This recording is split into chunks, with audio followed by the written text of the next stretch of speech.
Getting back to Doom. Yeah, no, the quality of the stuff they put in there is very varied.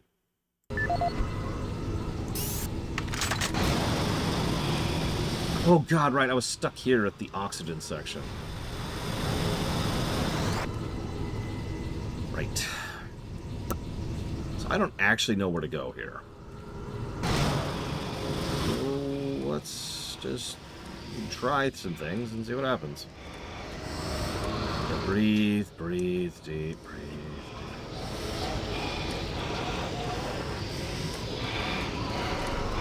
Yeah, I was looking at...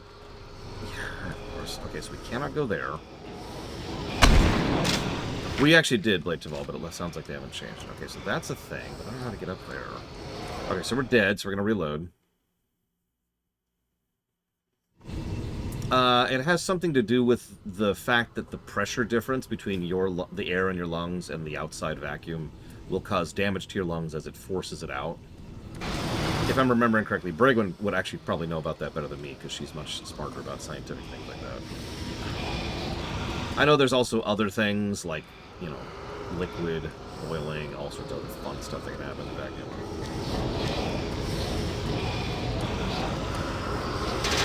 Try not to go into vacuum whenever you can. It's not a fun experience. Like, your eyes will get puffy as something happens in something.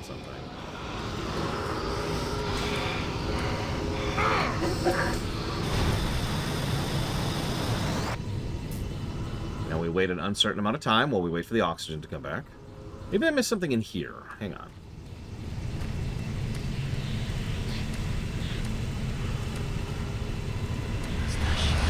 Oh, pistachios! Pistachios! Pistachios.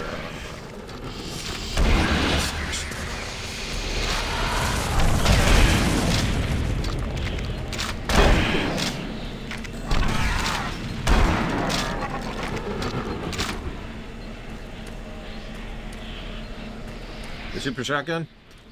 You know, honestly, it's not that great. Oh, okay. This is good. This is good. This is the other area. I remember this. I need some health soon, too. Can I get some health, please?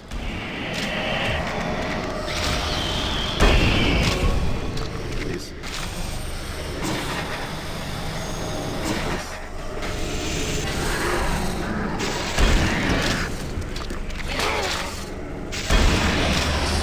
To be perfectly honest, yeah. I mean...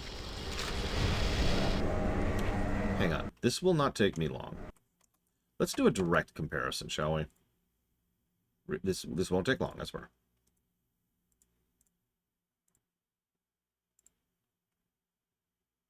Okay, well, that's installing. Stop doing that game. We might be getting another gunplay round, but it's a relatively small one. It's just a really, really short one. I don't want to spend too much more time in this game.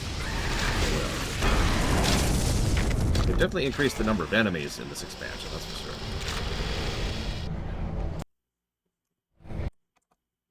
Okay. Does the game have better viscerality than Starfield? Yes. I mean, come on. I admit I had to think about that for a second, but come on.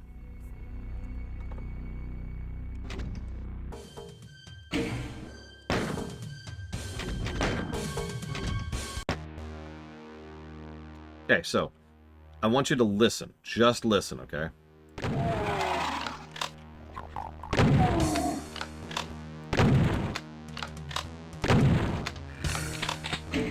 Okay, now.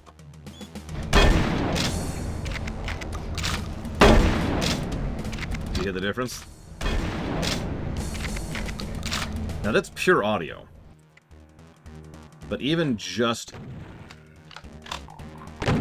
the audio, you can tell the difference immediately.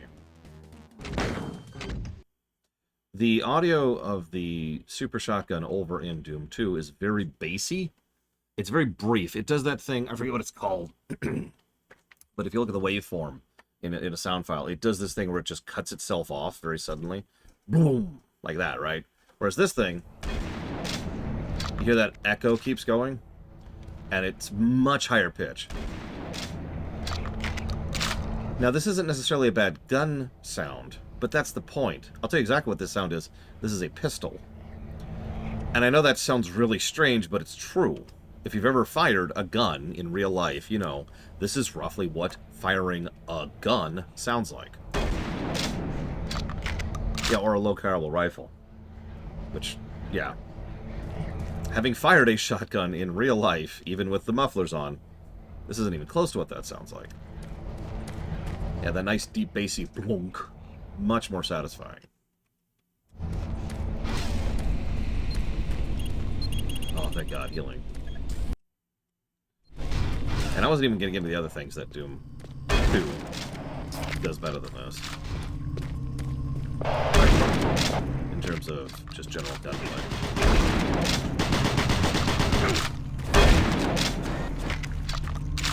I'm not even going to get into the fact that you can use the shotgun as a sniper rifle in Doom 1 and 2.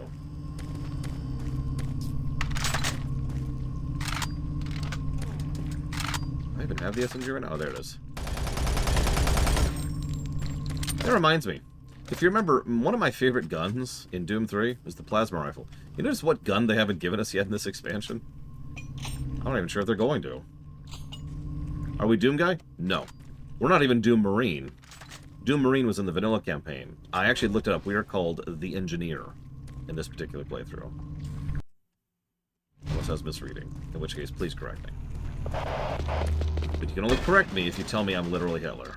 It's part of the... It's part of the contract. Sorry.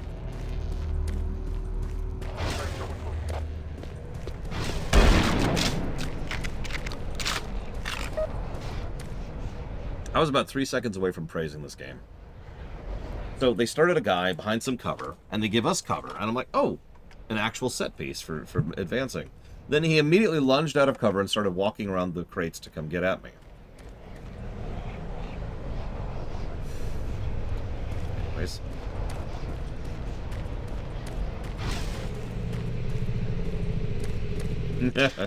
Listen, we saw a shiny thing that looked like a stone heart, and we picked it up with our bare hands. Turret guns online.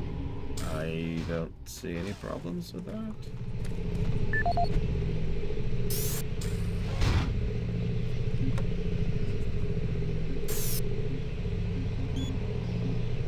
Two 281.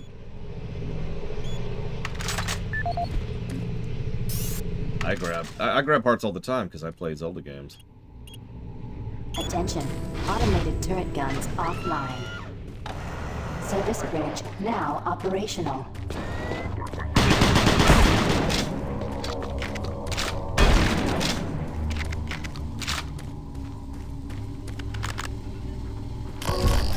There's the plasma rifle. The game knew. It was listening. Access granted.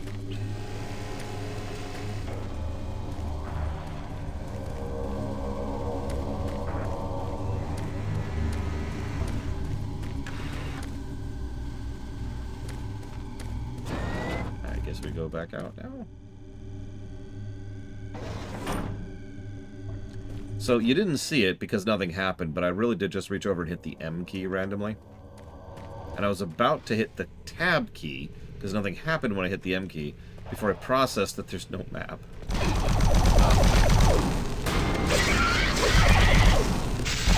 Why, yes, I am very stupid.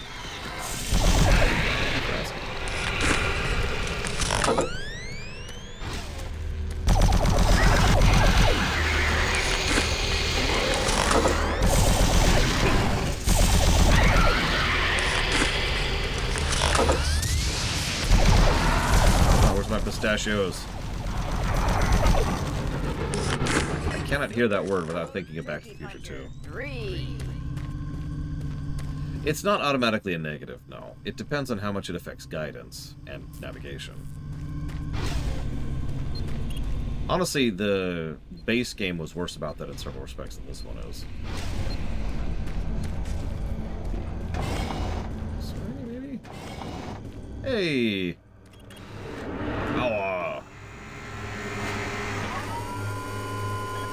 You know, that's a good question, Reggie. I don't know.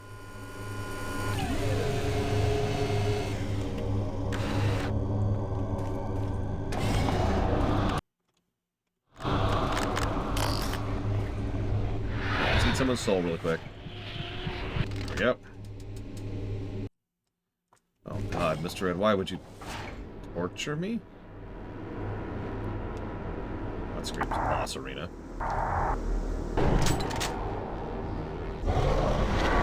Oh, it's the third hunter. That was fast.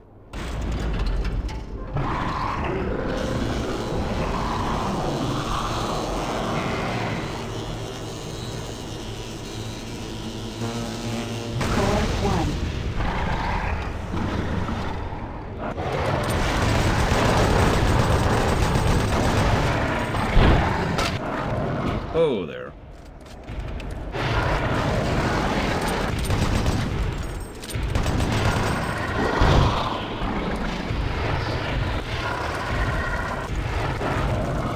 Why is there no boss music? Why is that a choice that somebody made somewhere?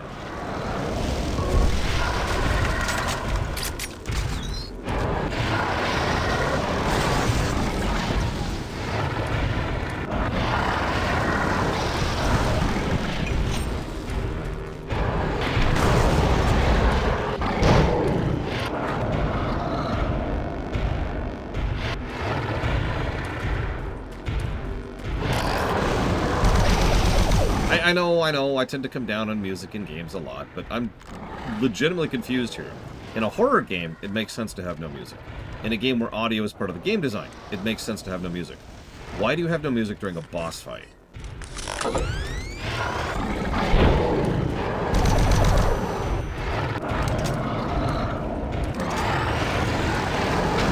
Okay, so nothing seems to be doing anything, so we're just going to start shooting it, I guess.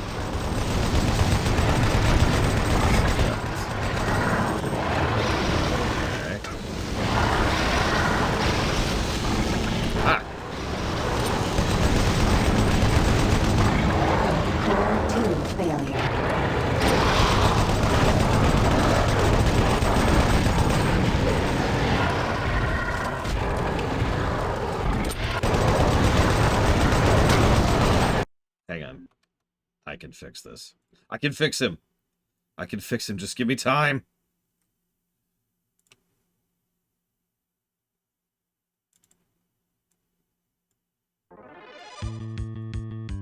Perfect.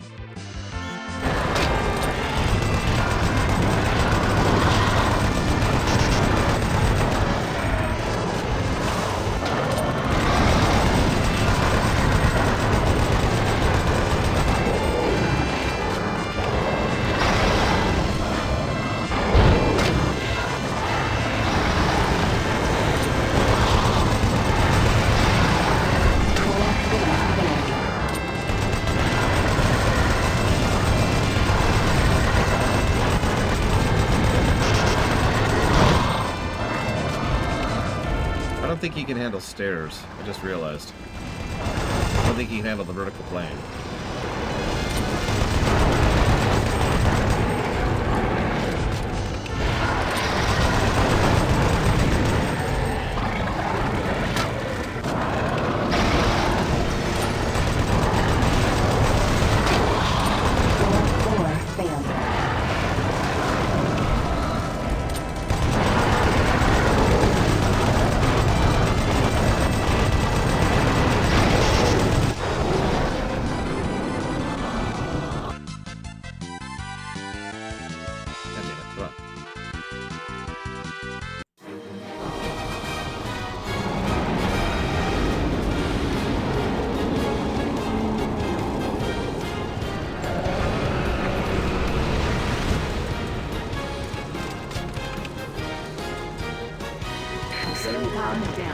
That was apparently invulnerability, so now we can just pop the artifact to be invincible, have berserk mode, and slow everything else around us. You can access the last two systems from there.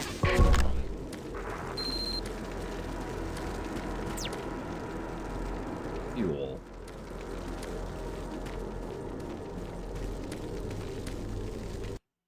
Are we done here?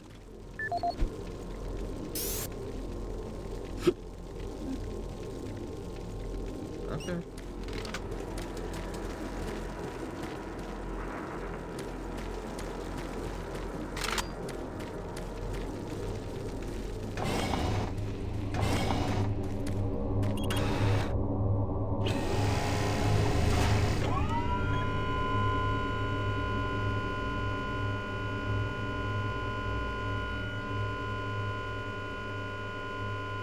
That's actually a tough one. Both are actually pretty useful, and I have given a positive for both artifacts. So the Soul Cube is, every 5 kills, you get to just straight up kill whatever you're looking at, regardless of what it is. Which is great for clearing up big mobs, and can be used strategically. This thing is, every human you grab, and those are manually placed in the levels like, you know, ammo, they give you another charge, and that charge can be blown to give you buffs.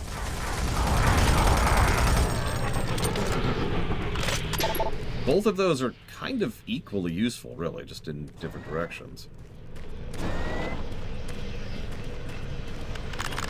Access granted. Hello. Still don't even know what those things are. Where are you going?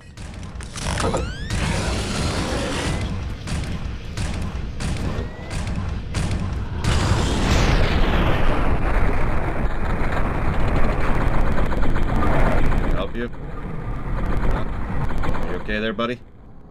You okay there, buddy?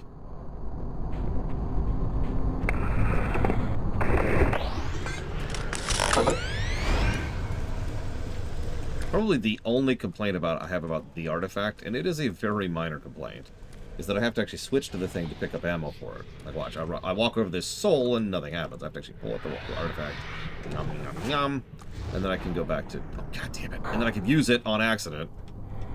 Go pick up another soul. Come on. Any day now. There we go. Then switch back to my gun.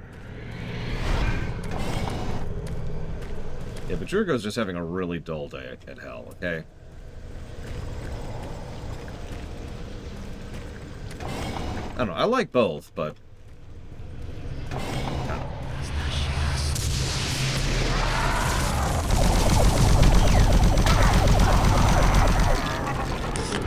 Flashing lights, warning!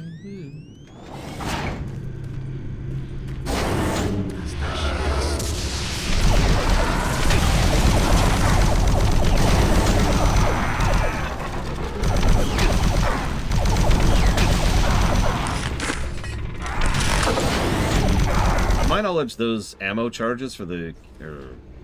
sorry. Both artifacts' ammo charges just stay there forever. The cube and the heart. Like, we just have 3 charges, and they're just gonna sit there forever.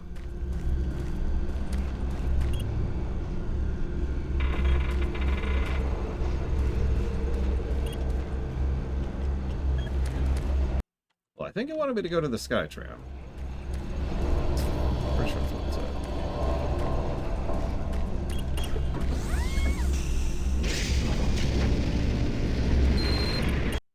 Yep, Phobos 3.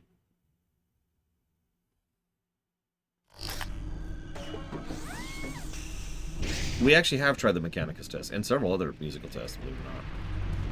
None of them really worked all that well. Doom.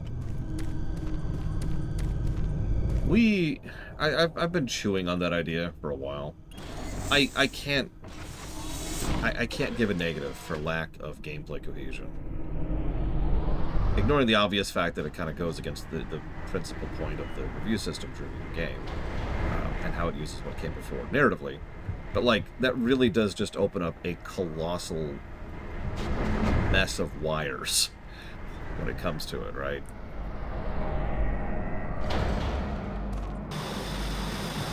The amount of games that don't follow through on cohesion, or in terms of gameplay cohesion from previous games, is huge. In fact, it's probably larger than it is small. Now, if a game does something bad, regardless of what came before, then that's bad. Or if a game... Yeah, exactly. You can argue that for Breath of the Wild, right? If a game does something that's not good, that was done good before, then that's an absence of a positive. But the idea of just giving a bonus negative for the fact that it's doing something different from a previous game... I don't think I can do that. I've been chewing on that for, like, a day at this point.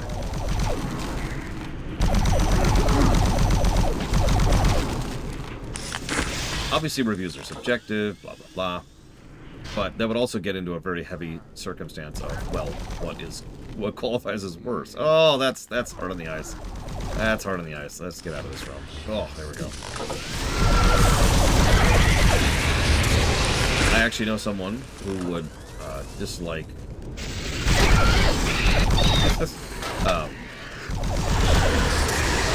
words. Resident Evil 4. Because of the substantial gameplay changes being worse than previous Resident Evil games.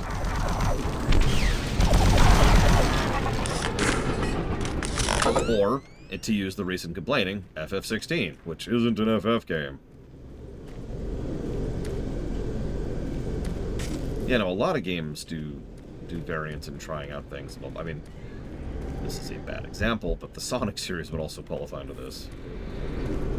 How many times has Sonic tried to reinvent the wheel? If I could put this into different terminology, Sonic 06 doesn't deserve a negative for being different from previous Sonic games.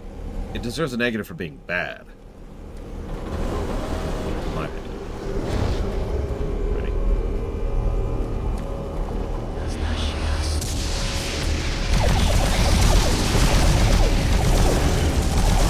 Yeah, RE2R is another decent example of that.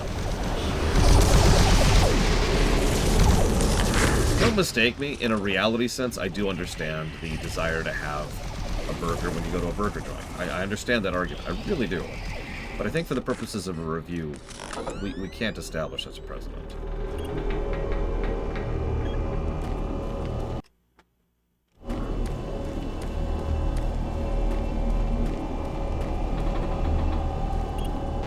That's right. Or to continue the analogy, let's say we go to a burger joint and we get some really nice spaghetti, right? That probably shouldn't be a negative. We should look at the spaghetti and say, is it good spaghetti? Because what usually happens, and this is already kind of baked into the system, is we go to a burger joint and we get bad spaghetti.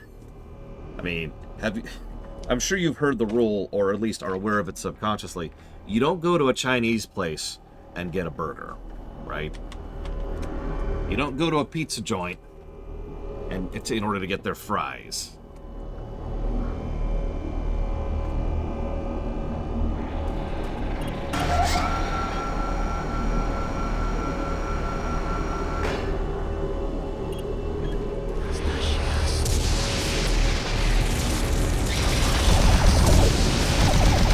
Sure, Zastel. Zastel has just proven that they've never had Pizza Hut's fries. Either that you actually like them, in which case, please ignore me.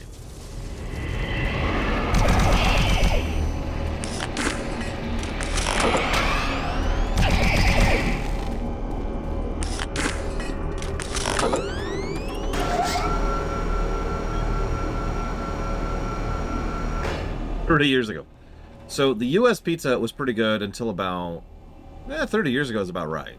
They used to be the standard of quality when it came to the chains for pizzas.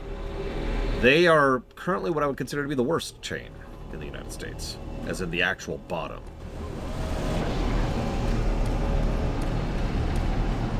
So, that sucks.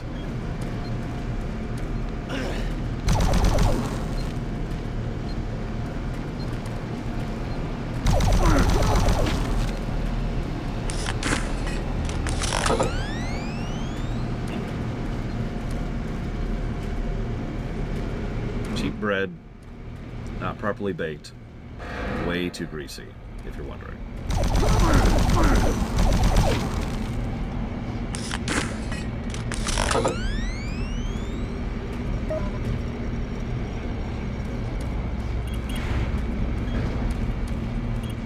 The best chain? Well, that's actually an interesting one.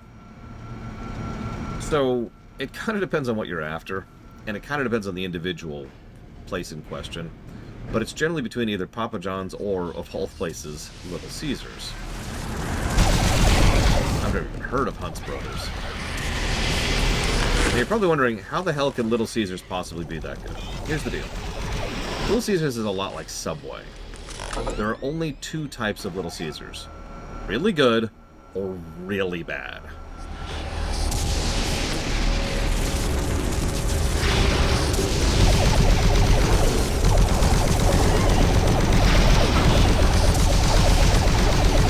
I'm admittedly not a fan of Papa John's, regardless of the politics involved. But in terms of just raw objective reviewing, as far as the chains go, yeah, it's probably at the top, other than Little Sensors.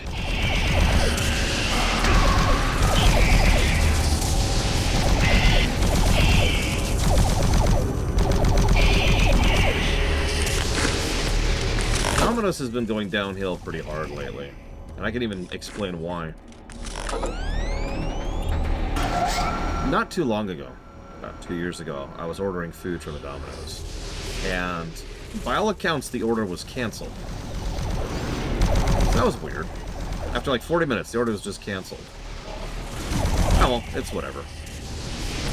About another hour later, they showed up at my door with my order. And you're probably thinking, what's the issue? Well, see, Domino's has been firing people left and right. Not in the current firing wave, a few years ago. So most Domino's chains are horrifically understaffed. So they got my order, processed it, and put it in the queue, which was large. And they had 3 people working on that particular Domino's. Now, this is, of course, very anecdotal, but I did a little looking into it, and that's just kind of normal. This is why I can't put Domino's above, you know, Papa John's, for example. Because that's terrible. I did eventually get my pizza, and it was fine, because it's Domino's.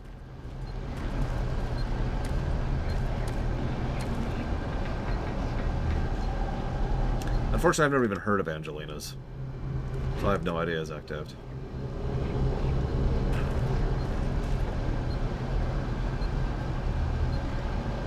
Oh.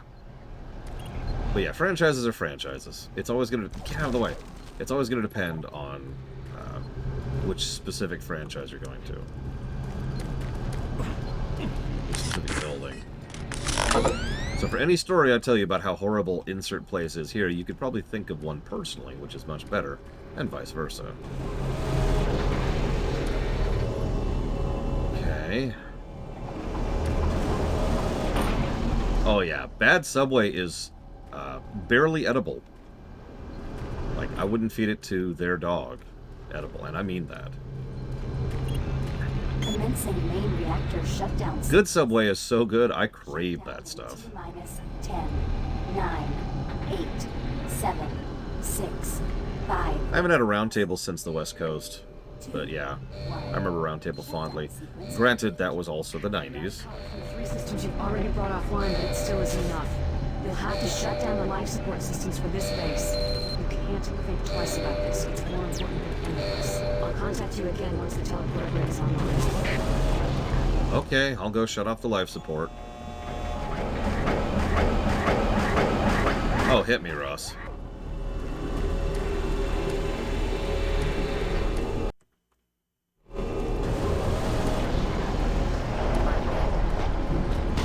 Yeah, if Savik over here, she can tell you some stories about how bad Subway can be. Its employees, I mean.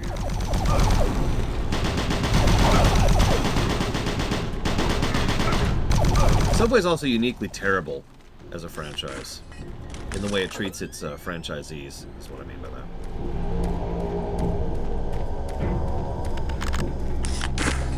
Like, honestly, getting your own McDonald's or whatever set up, they've got some decent protections and malleability in terms of how you run your shop. Subway has a lot of mandates from on high, and they take a pretty big cut. They also tend to actively sabotage their own franchises for reasons that are completely beyond me. Ooh, I can't see, I can't see.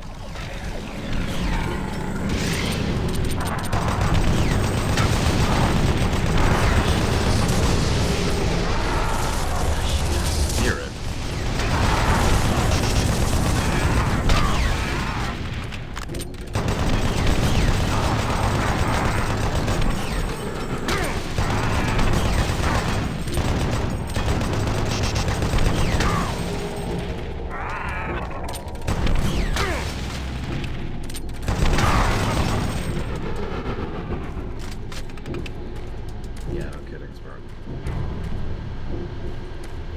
Oh my God, Ross. Yeah, that sounds about right.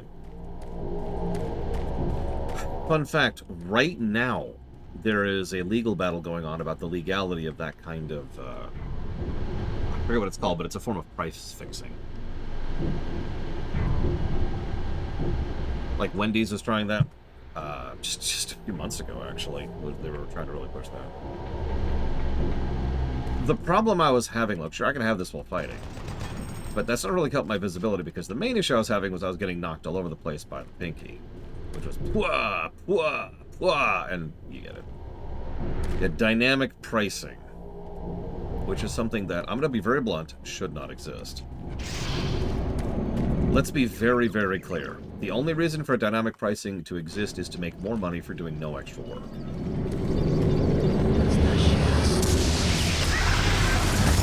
It is the fundamental definition of greed.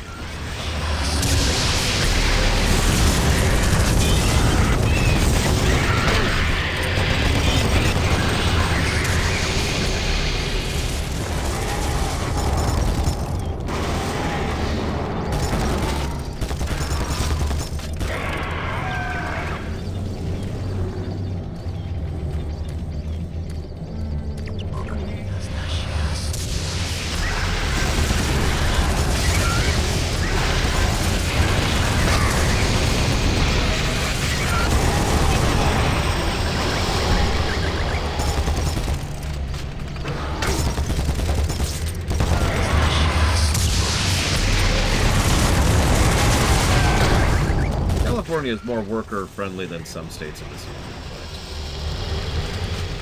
but that's not saying as much as you might think.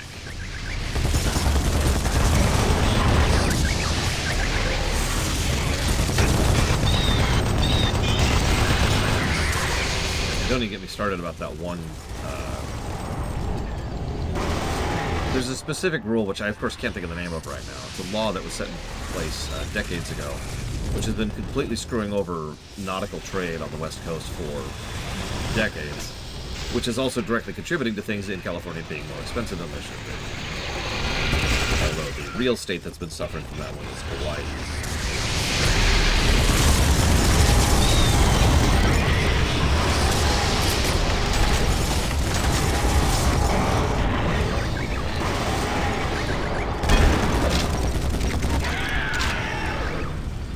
You know, honestly, at this point in my life,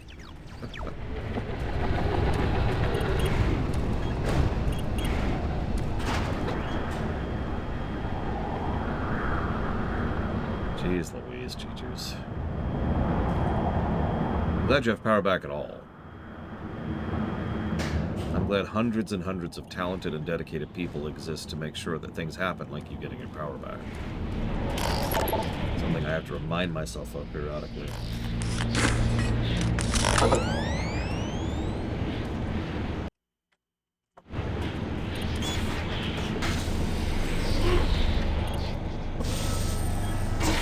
Back out again. We're doing a lot of this.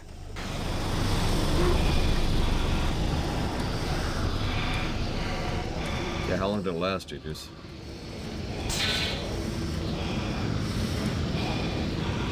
Yeah, I don't want to go down that rabbit hole, but yeah, smart. I legitimately and firmly believe philosophically in the idea of distancing governmental operations from politics as much as is possible. The way I like to put it is really simple. It doesn't matter if you're up, down, left, right, or whatever. You probably want the electricity and the water to keep running. Right?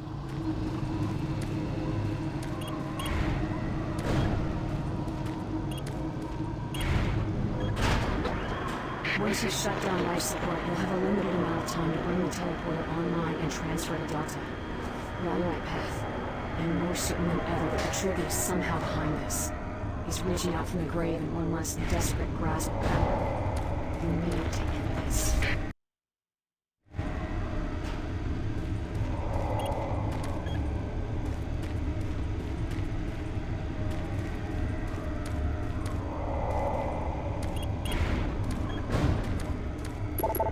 Where I came in, God, that was real. That load was really disorienting. I think this is where I'm going. I mean, this goes back to what we were talking about earlier. Systems are systems. Everybody wants a fire and forget solution, and it does not exist. We need intelligent oversight.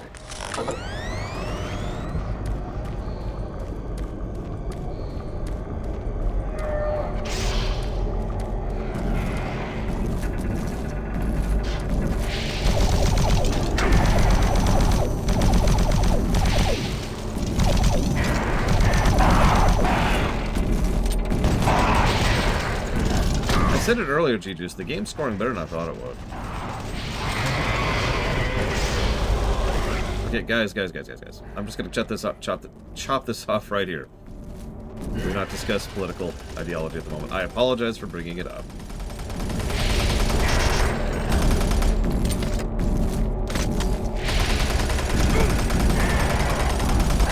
Last thing we need is a definitions argument.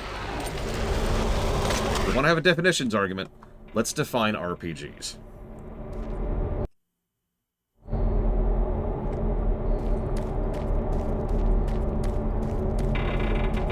What does RPG stand for?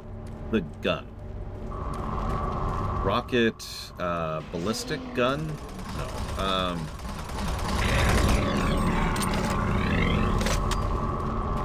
Really bad gun? I don't know.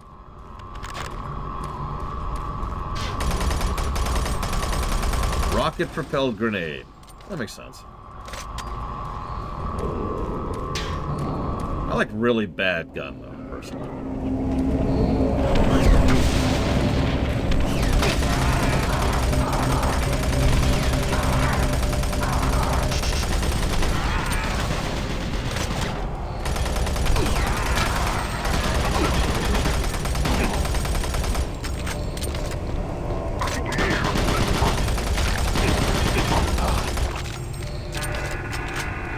Reticulated python gourds. That is disorienting. Let's get out of this room immediately.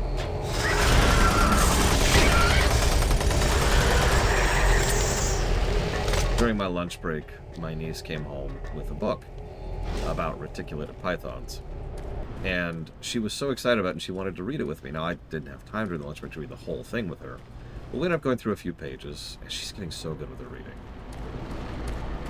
But she was trying to sound out the word reticulated, which it's a hell of a word to start with, but you know, whatever. She did it though. She's still, the biggest thing she keeps having a problem with is the letter U, because this is English. And well, how many different ways can you pronounce the letter U in English? I'll give you a hint. It's a lie. Warning. Life support shutdown sequence initiated. All personnel are to evacuate Phobos Labs immediately. Follow evacuation procedure 4, 2. Locate your safety supervisor if assistance is needed. Attention, all Phobos personnel. Life support shutdown sequence initiated. All personnel are to evacuate Phobos Labs immediately. Follow. I've always liked snakes. Probably because I'm secretly Slytherin. But no, I have. Marine, come in. Marine, McNeil to Marine. Marine, I've just started picking up massive power and energy fluctuations in Delta. I've never seen these types of fluctuations before. I'll see you in the light. It's almost like it's my conference is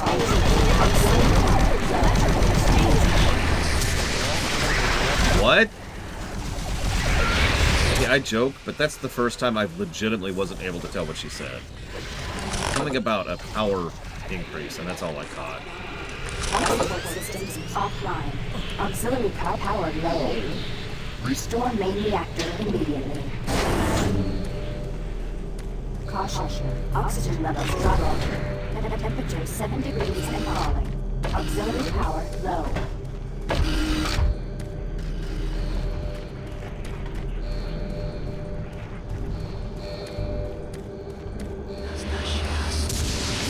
Pistachios! Pistachios!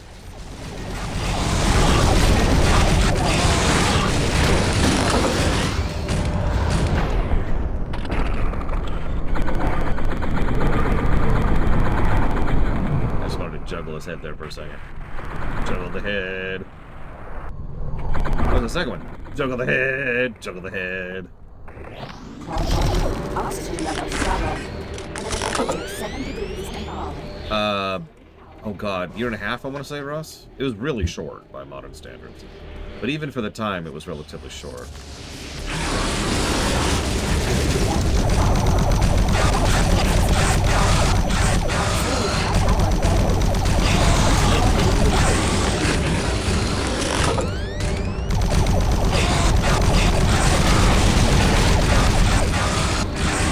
Honestly, a year and a half might be overstating it. I think it's actually less than that. Temperature 7 degrees and falling. Auxiliary power low.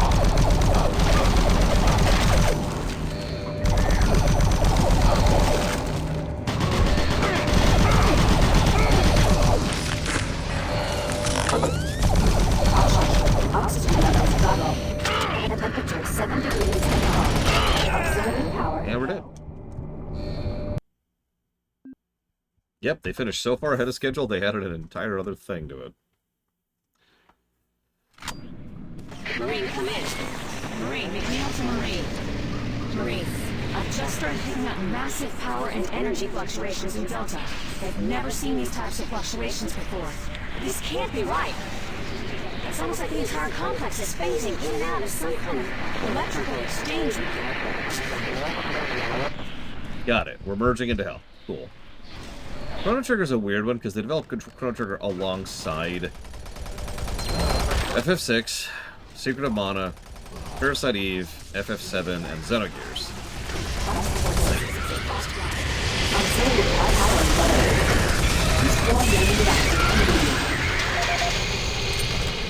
But I'm pretty sure Chrono Trigger was a relatively short one, too. Caution. Main reactor offline. Life support systems offline. Auxiliary power low. I don't know if I double their bonus. Maybe triple it, Zach.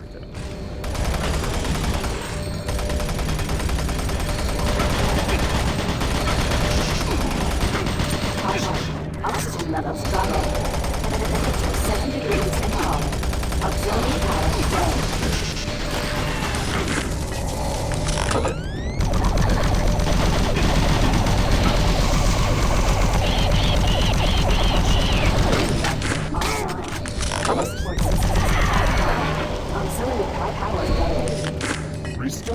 Hi, Evo. Visual disturbance is warning and gross, and mostly the flashing lights. Flashing lights, be here, yo. Okay, we're about to go to hell, and that'll be a gross warning. Caution. Oxygen levels Looks like it, to quote it. He's just stuck in the middle of the road.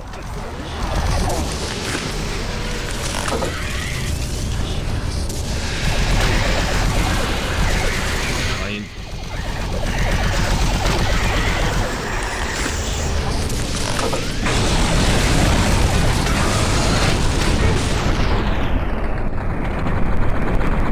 Bouncy, bouncy. Booga, booga, booga, booga, booga, booga, booga, booga.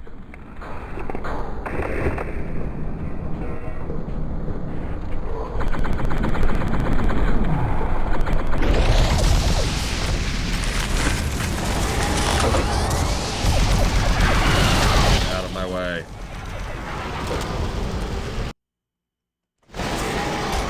What, Loke? I can't see you over the visual noise.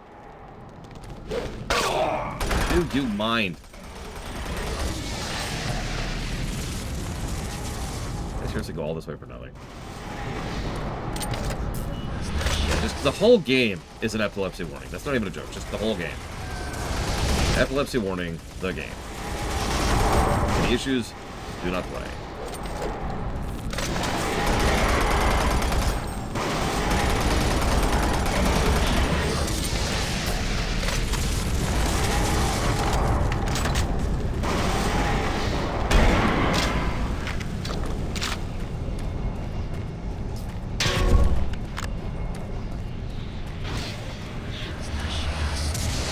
Pistachios!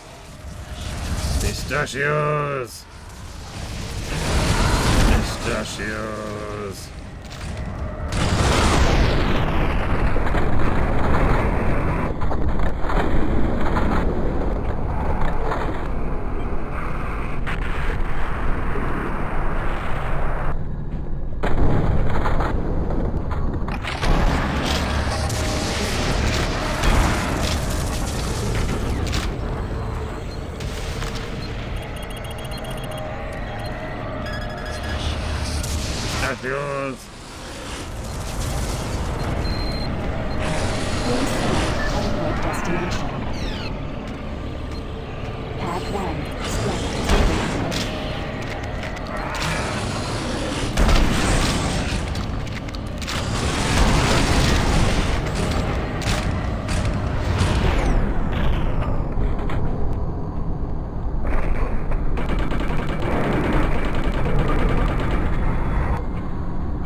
Oh yeah, that's right. You're having that thing today.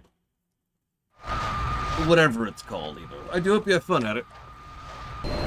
Don't make a game like this, though, if you could. I'd appreciate it. Thanks. This is a personal request. Don't make pistachios! Do not make pistachios! Do not make pistachios!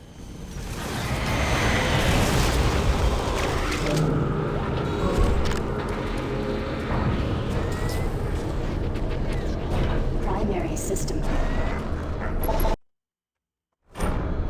System shut down.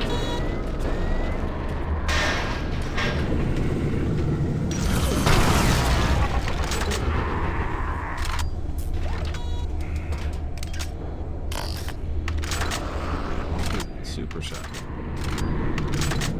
Oh, it doesn't have a key for it.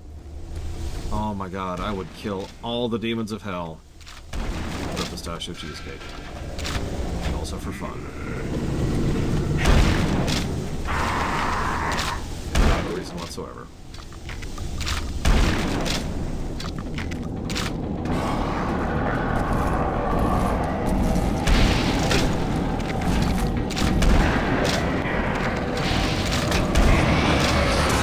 Pistachios! Yes, I hear them.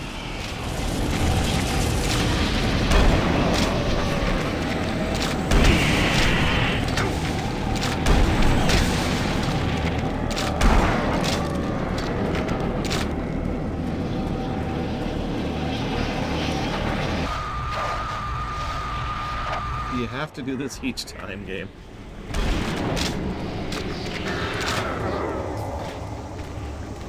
You hear the voices too?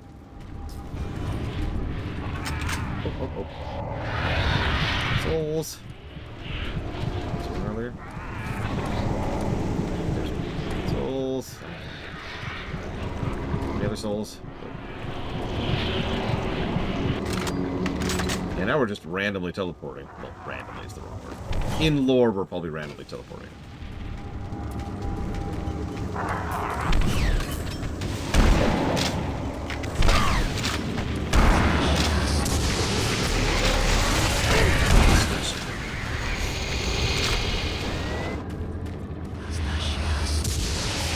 I mean, honestly, that is totally what they're saying.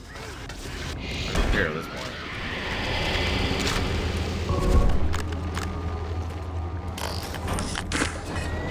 No, Meadowlord. It's not great, but it's still, like, better. There's essentially no reason to use the shotgun at this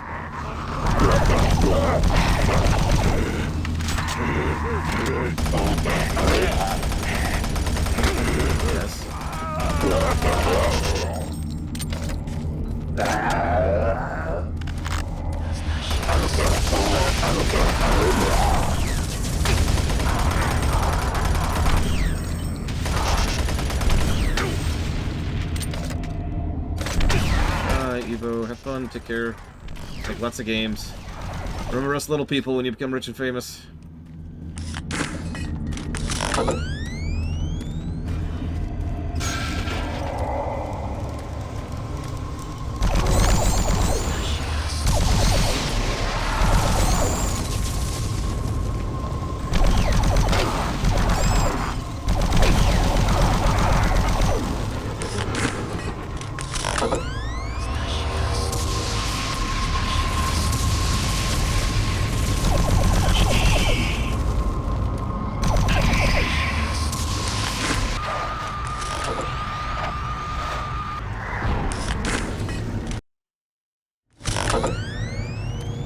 That's gross.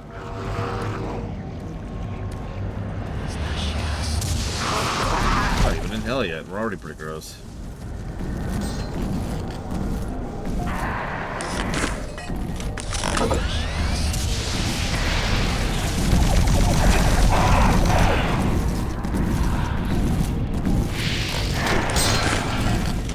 I think I got a soul. Why did I get a soul?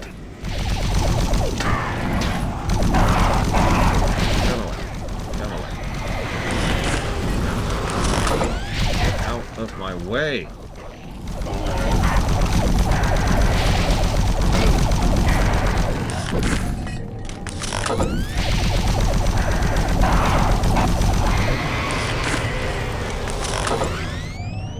I get a soul? Hi, Yura.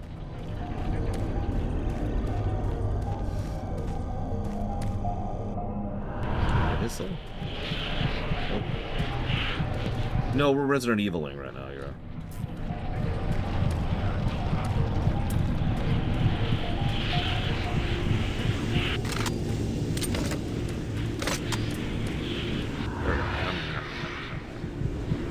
There we go.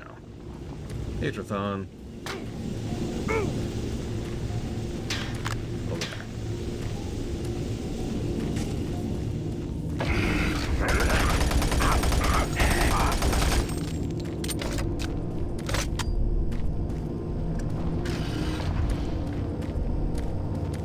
No, we're still in the first side quest. Does anybody know how long the second side... I don't know why it's the first expansion. Anybody know how long the second expansion is relative to the first one?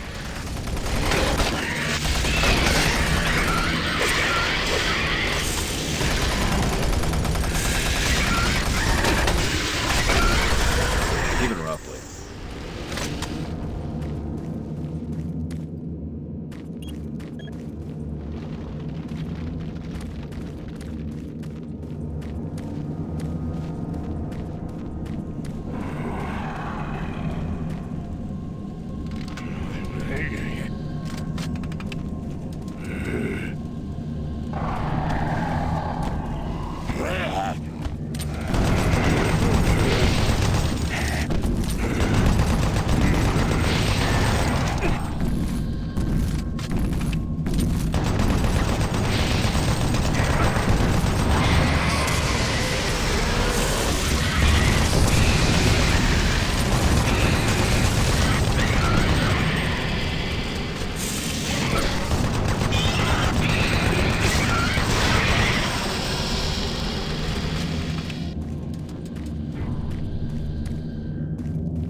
This is the Nope Room.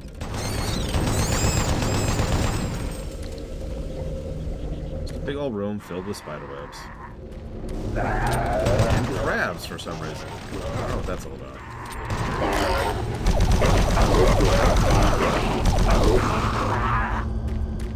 Yeah, I've said it before and I'll say it again. There's no way Dead Space was not inspired by this game.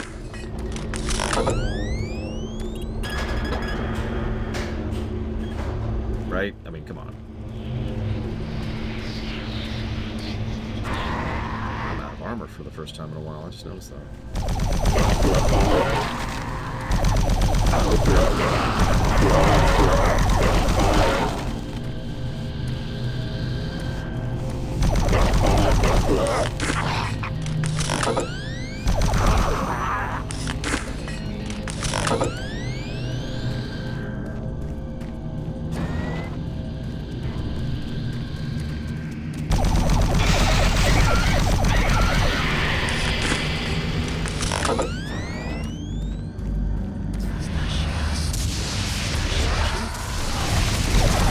Pistachios. That's what they're actually shooting at us, flaming pistachios.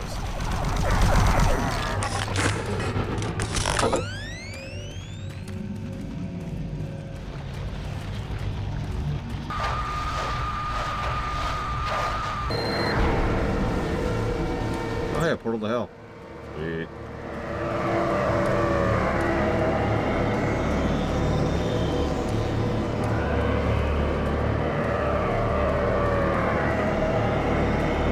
Okay.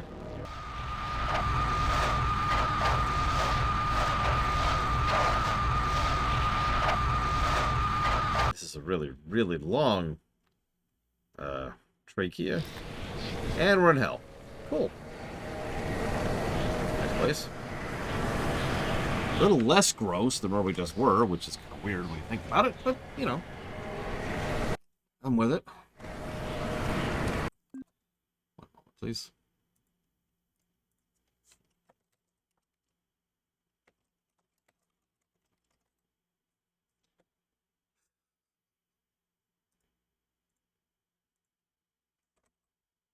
Just picturing someone plays the game for the first time. Oh, this is kind of fun. Ah!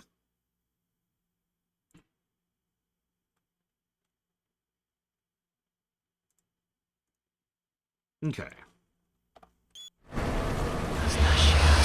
Pistachios here in hell? Alright, now I know you're lying. There's no way hell has pistachios. California, sure.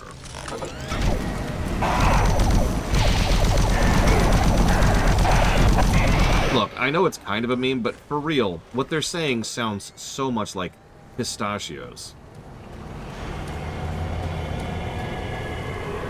At the very least, and I've listened to it several times carefully, the only thing that we might be wrong about is the P. They're definitely saying pistachios, but they might be saying like nistachios or distachios or something. It's a very soft consonant at the beginning of the word. Not like puh, which is much harsher. But, I mean, come on. Pistachios?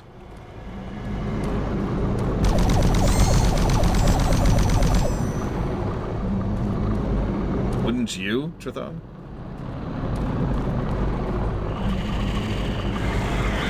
One thing I do miss about the cube is the heel. It's probably something Latin or Greek or whatever.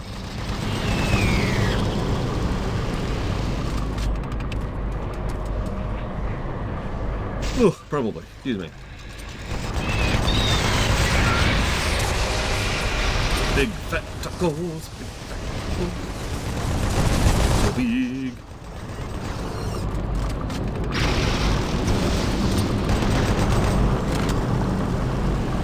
You're getting a little low on ammo. That's my opinion on the Peragus level. Well, I will, of course, talk about it during the KOTOR 2 review, but I've also already talked about it during the KOTOR 2 low run. It's good stuff. It is a little slow on repeat playthroughs, and I don't blame people who keep a save right after it. But Peragus is very legit. It's got good establishment, good setup, a good dialogue boss.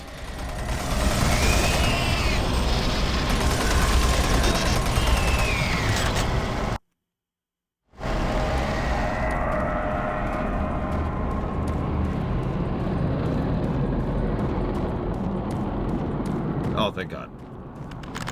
Big fat tacos. Take all of that. I mean, I'm be honest, I never heard big fat tacos until someone pointed it out to me. But that has sounded like pistachio since the first time they opened their mouths.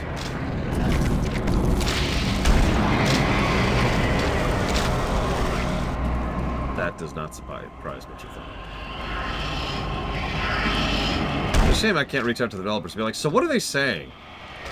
What? Don't you want to hear about, like, the development of the lighting engine, or the production line, or why we ended up... No.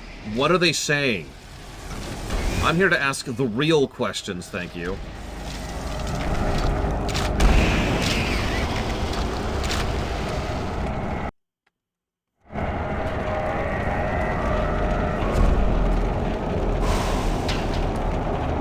Although developers don't always have a satisfying answer.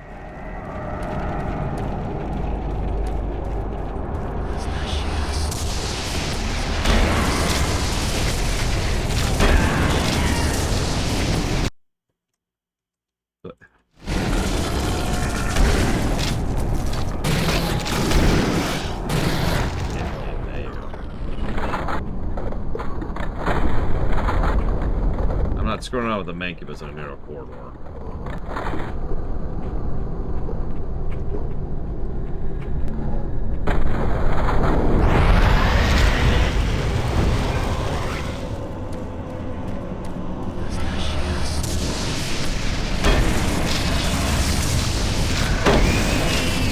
I recently actually got the opportunity to ask a question of Etor. That's anything. Essentially, I could ask him anything.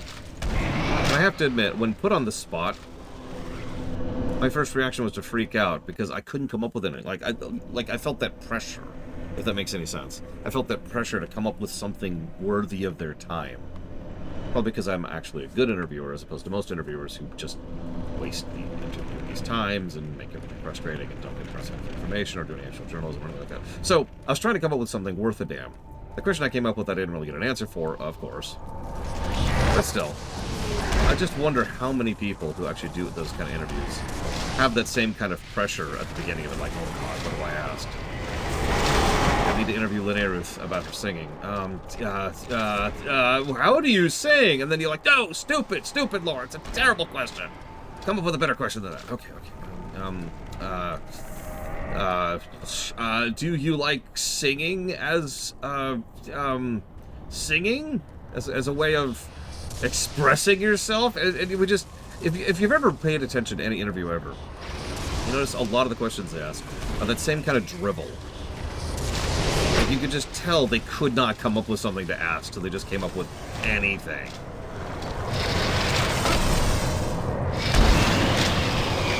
Yes, what are the influences on your music, Linnea Ruth?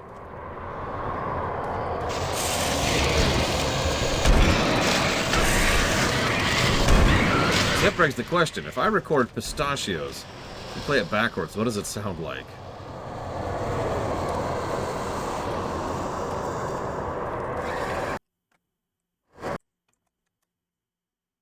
Hang on. Pistachios.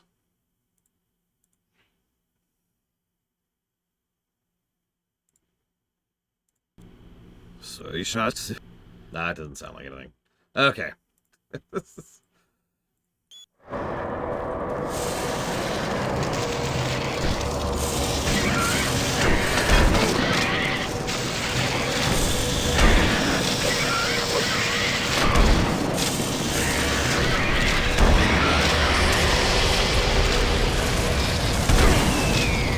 In fairness, I'm not sure that Pistachios question is a real question either. What's a real question that I would come up with for Doom Cube? What would you come up with? If you could ask them one real, legitimate, worth their time question about Doom Cubed, what would you ask? You get one.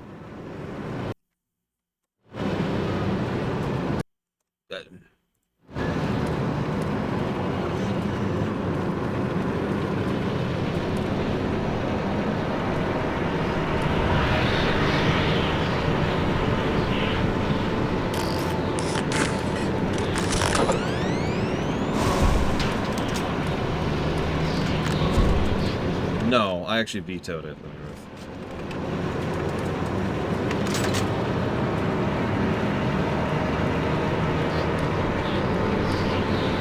So, it's not one of those one-sentence answers, but the summary is that me and a friend of mine, Pax, played D4 for several days, actually.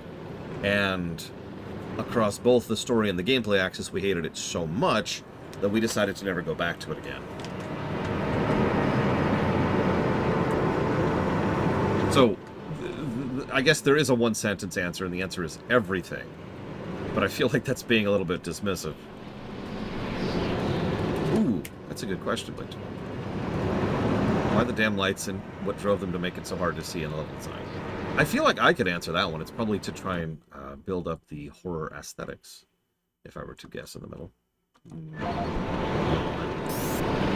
I've reviewed worse games, but not games that bother me that much. So here's the deal. If I play Secret of the Stars, that game sucks, right? It's the worst game I've ever reviewed. But I don't feel gross after playing it. It doesn't bother me. Does that make sense? It doesn't cause me to have to, like, mentally distance myself from it. It doesn't trigger my life is bleak and pointless side of things, right? It's not something that I have to do meditation afterwards to deal with it, right? It's Secret of the Stars. It's nonsense. It's the worst game I've ever covered.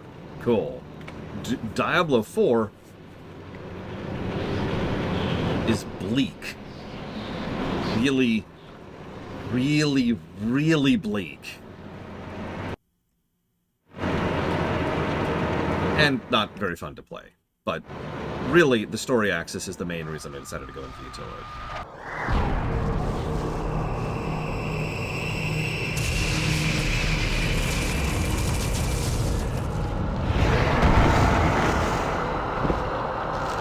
What did you hope to accomplish by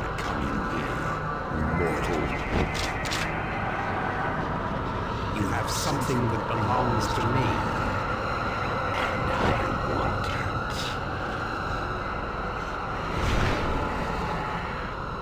That is not John Delancey. I forget who voices Bertruder. It ain't John Delancey. There it is.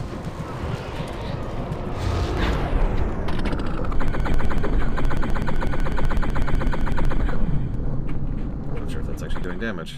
And, of course. I don't know if I'd call that good Grimdark. There are other issues with it as well. It's also aggressively trying to ignore Diablo 3.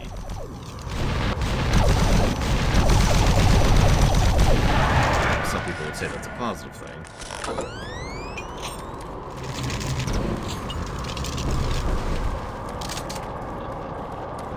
I was just thinking the same thing, Jathan.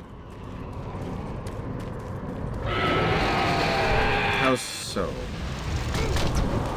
So I actually can't answer that without spoiling.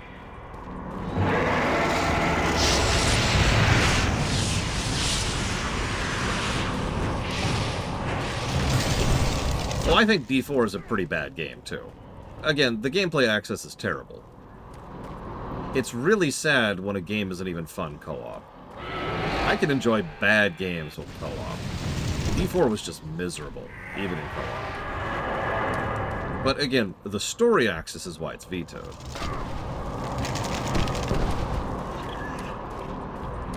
Secret of the Stars co-op is probably hilarious, honestly.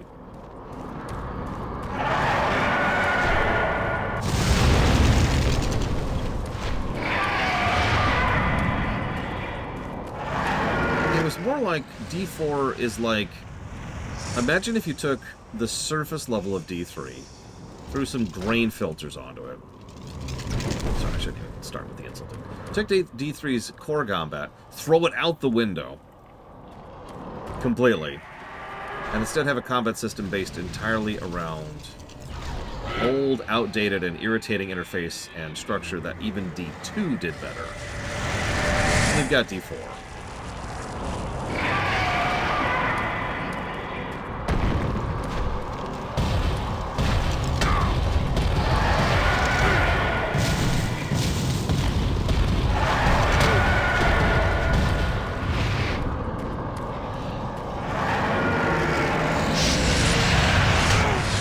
Even thematically, D4 is just a huge departure from D3. This may sound weird, but one of the main thematic points of D3, excuse me, was the purpose behind resistance, if that makes any sense. Essentially, not giving up.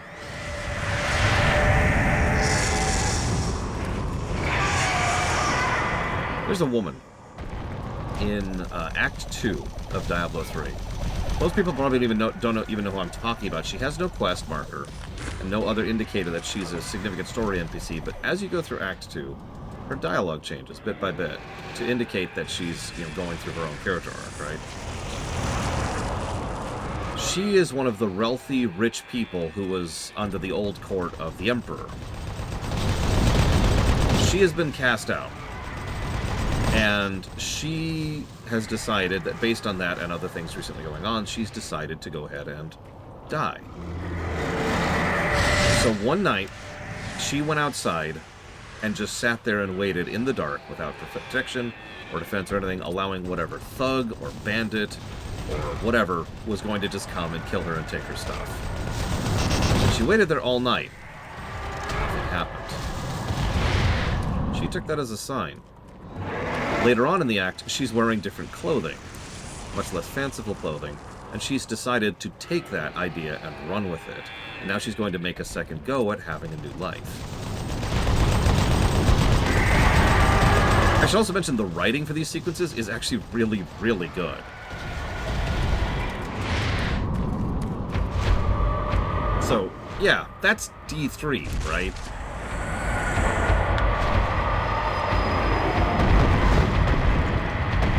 D4 doesn't go that way with it.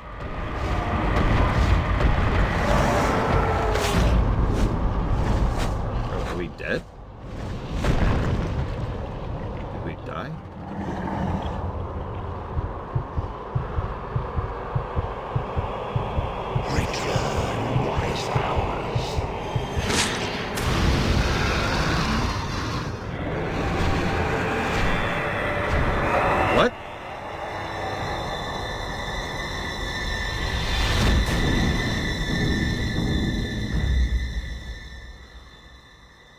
What?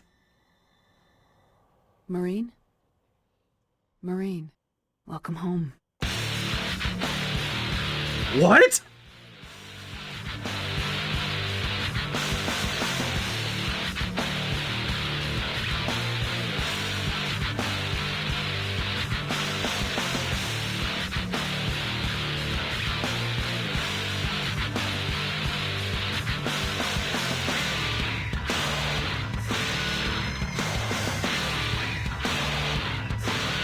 Yeah, are we on Earth?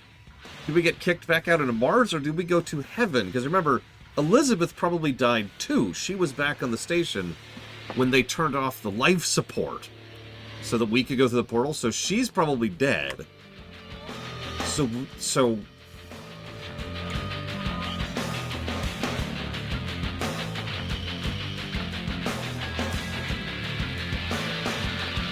okay.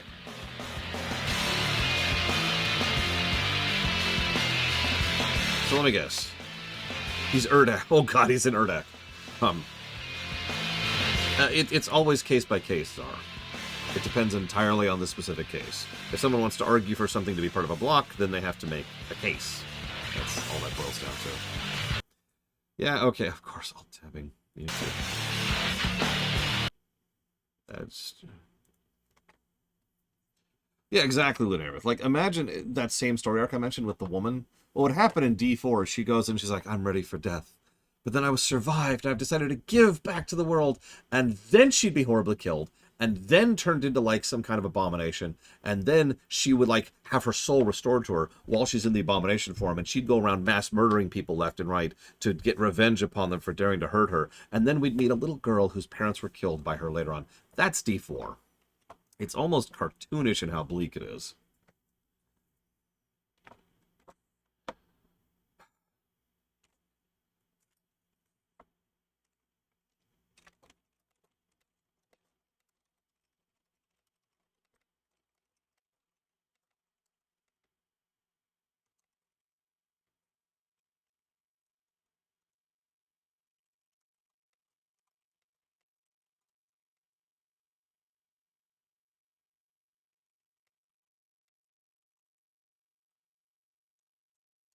Yeah, we're doing Lost Mission. Don't worry. Give me a sec. Give me a sec.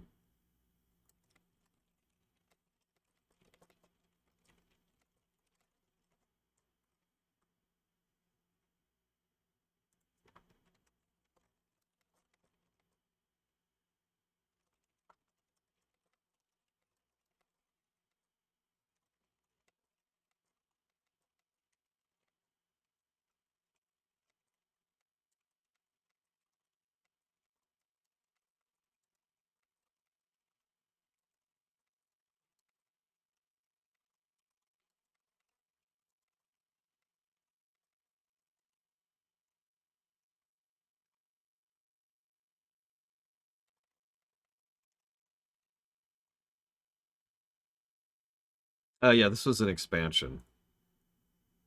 This wasn't quite before the concept of DLC existed. That is to say, they weren't calling it that yet.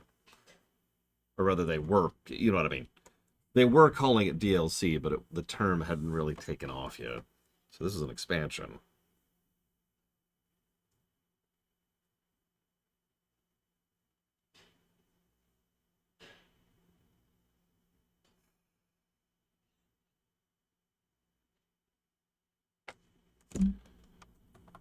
Okay, so, Lost Levels. No.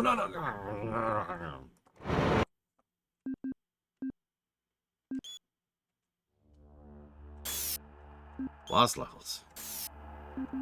Lost a mission? Whatever. Bravo team, plus 6 hours post-invasion. Primary mission, retrieve science personnel and eliminate hostile threats. We've got this.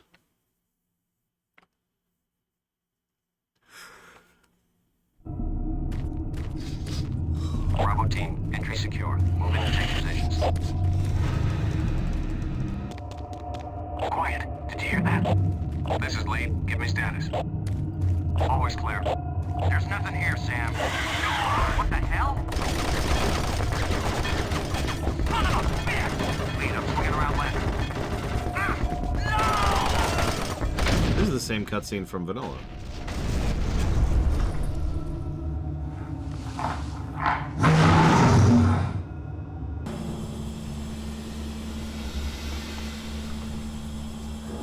Bad news, they killed all your buddies.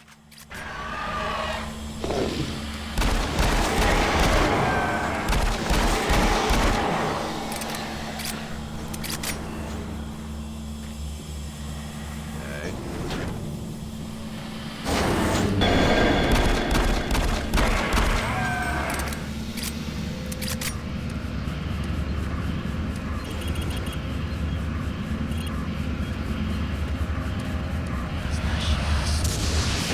God, they've got pistachios. Run! I'm allergic! Different character. So obviously this character's allergic.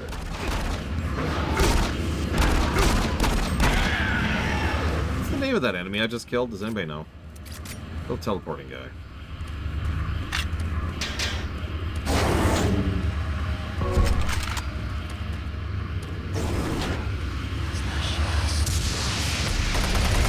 Are those wraiths? Okay. No, those aren't imps. Let's see here.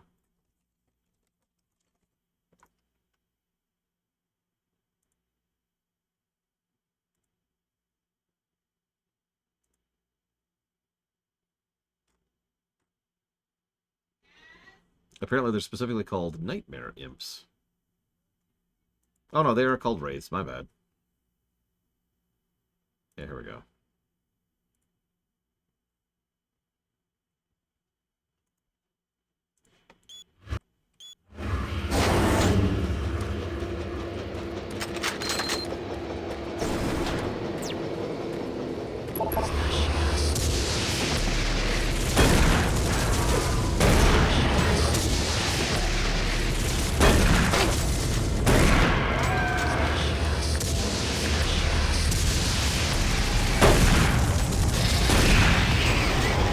I could have the super.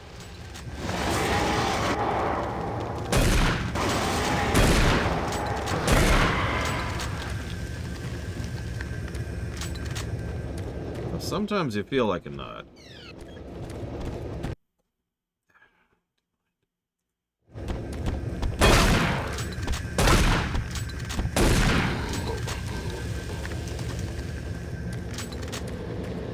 I feel like they really could have capitalized on some of the Doom stuff. For the, you're not you when you're hungry. Bad campaign. Not that they would ever do that, I just think that would be a perfect opportunity that's completely wasted.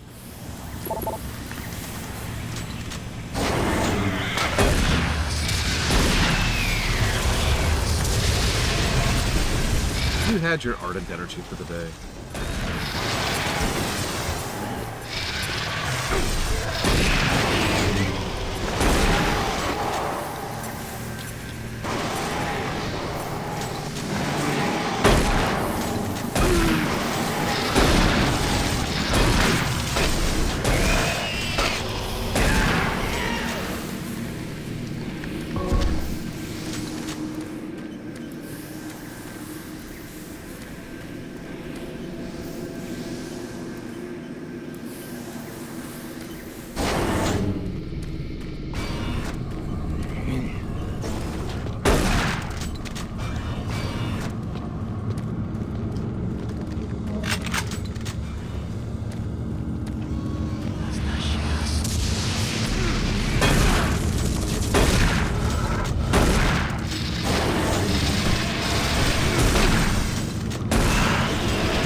Knocked out the rest of their body so hard, their brain was left there, Looney Tunes style. So, like, they're here, right? And their body goes, whoa, and their brain just falls.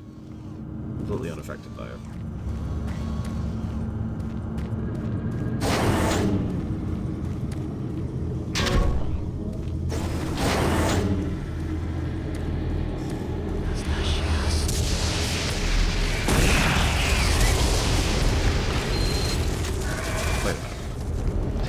What kind of Doritos? What kind of Mountain Dew? My brother-in-law actually got the mystery flavor. We're gonna try that tonight at dinner.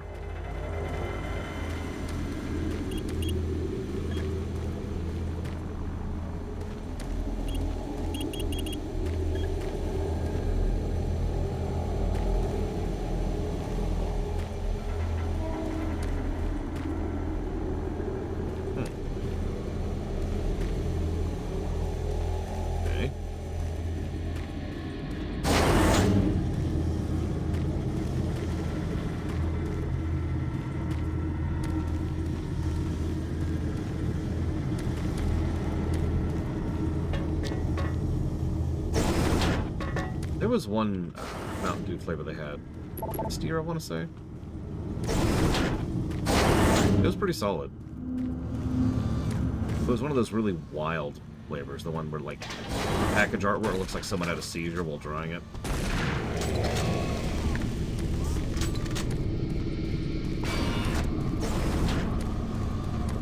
I've already been here. And here.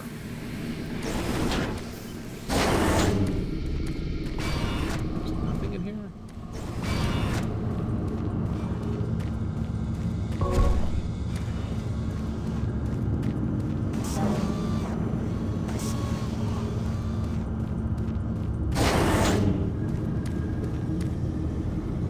What's funny to me is Corritos Dual Ranch. Doritos Cool Ranch tastes absolutely nothing like ranch to me. Like, not even in the same category of flavoring. That's a good thing for me, because, you know, I can't stand ranch, but... How's Corritos Dual Ranch?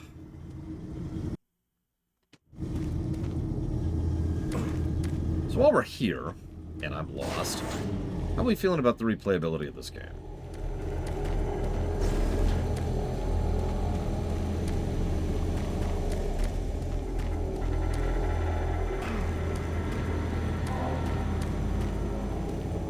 Cool Original. What's it taste like? It tastes like Cool Original. That's the brilliance of the naming scheme of there.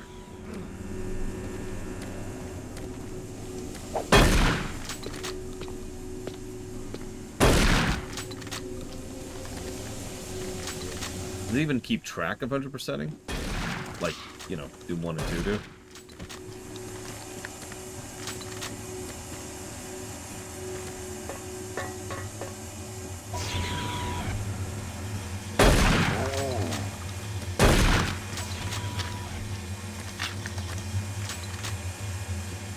That's a good question. I don't know, Reggie.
Okay, no, I'm right.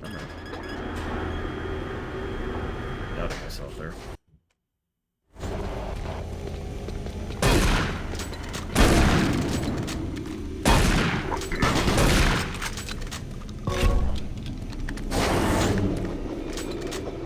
Here's a bonus question. Has anyone here played this game? That is to say, Lost Missions. In general, at all.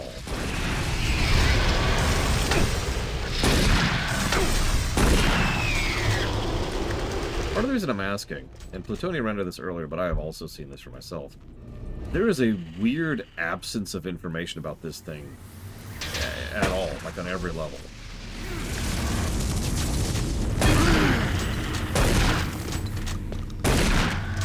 I know Doom Cubed doesn't exactly generate a lot of hype or attention, but, like, I think there'd be more acknowledgement of it existing.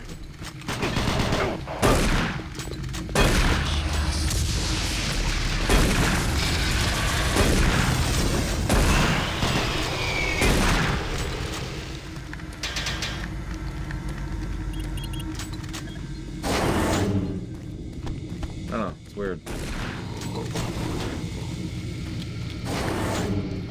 was undermarketed? Not marketed at all.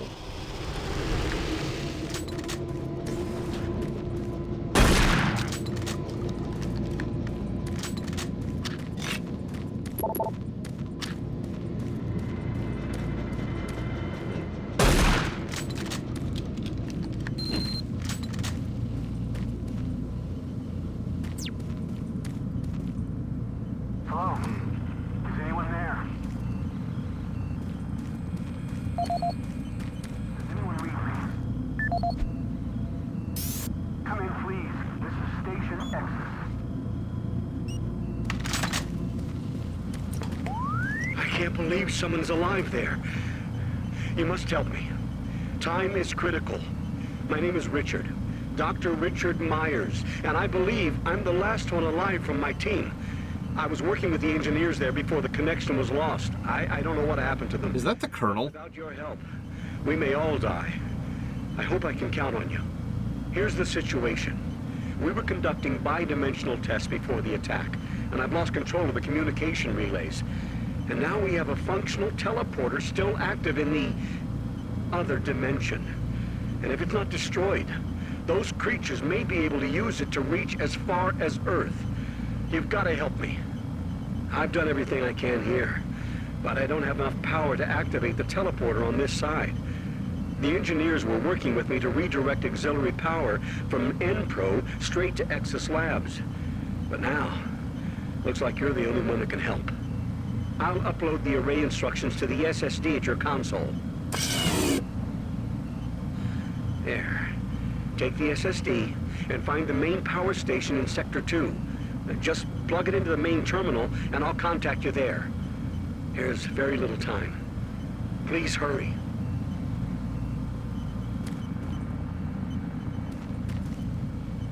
Yeah, look, find me later. I'll be right back. You know what? Hang on. You know what would really fix all our problems here? If we summoned a demon!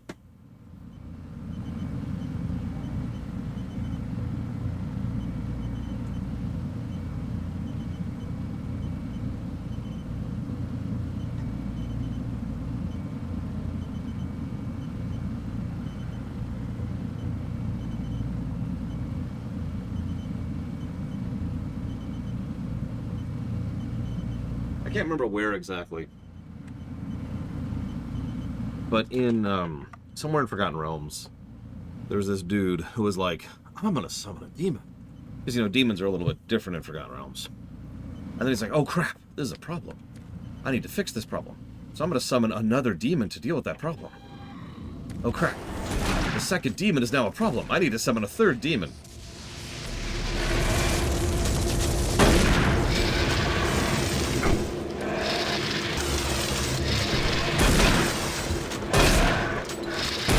Anyways, things didn't work out well for him, is what I'm trying to say.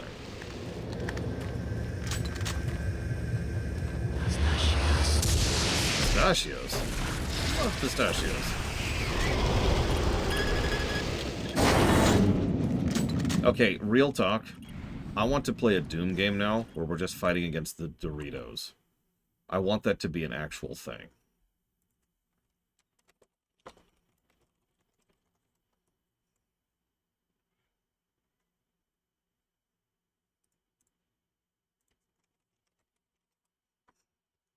I mean, we already have Chex Quest. Come on. Surely we could do the Doritos game, right? One moment, I'm actually looking something up really quick here.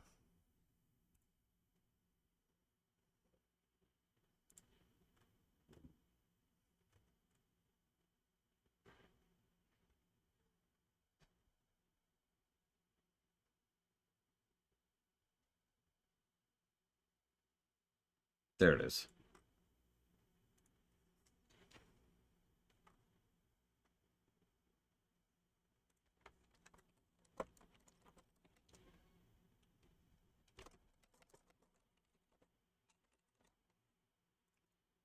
Okay.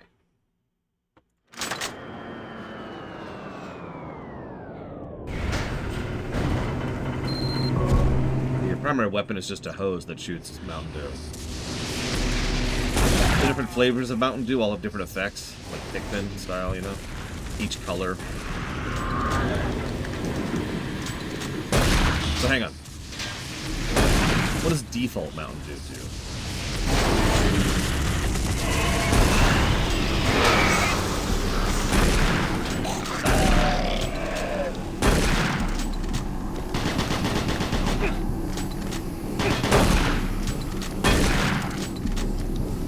Corrosive. Okay. So you get a little bit on them, and they keep taking damage even after you hit them for a bit. So then we've got like the blue one, right? The Baja Blast or whatever it is. I guess that's kind of a teal. How do I keep missing you at point blank range with a shotgun?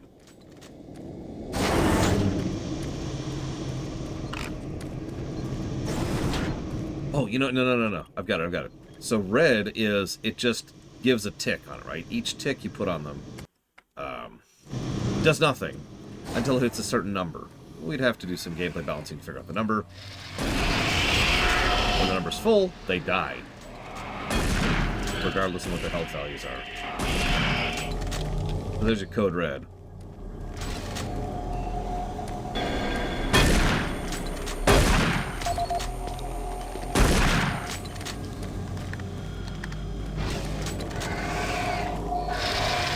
Yeah, blue's a drain. I like that.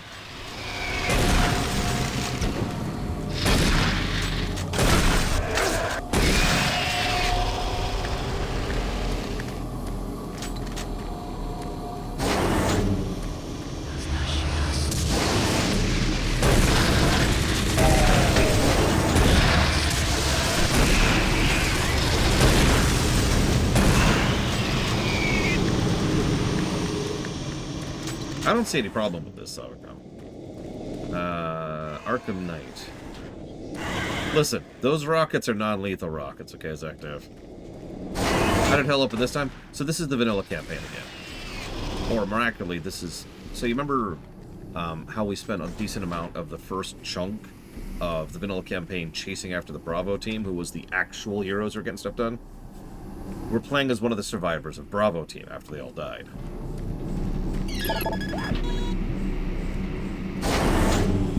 Apparently they didn't all die. Hell spat me out. I don't know what we're doing exactly. Like, according to what the doctor just said, our overall goal is probably to shut down one of the portals on Hell's side. So that sounds like a suicide mission. Yeah, Half-Life played with this exact same idea, and to a decent effect, I'd say. We haven't reviewed Half-Life yet, so I have no idea how well that'll actually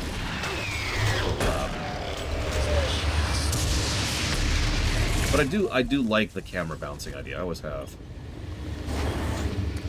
It's one of the things I liked about Star Trek Resurgence, if you remember. One plot, two protagonists.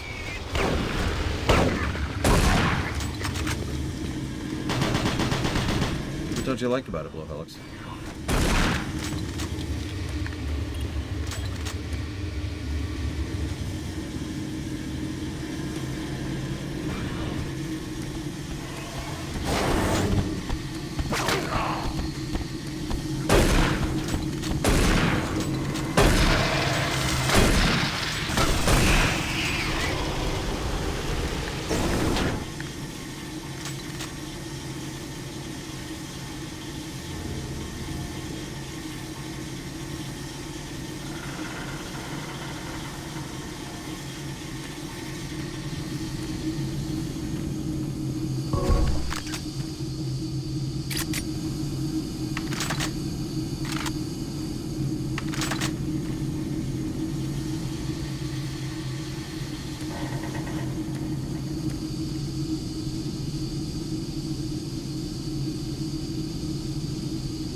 Hang on, everyone. I have to pay the chocolate tax.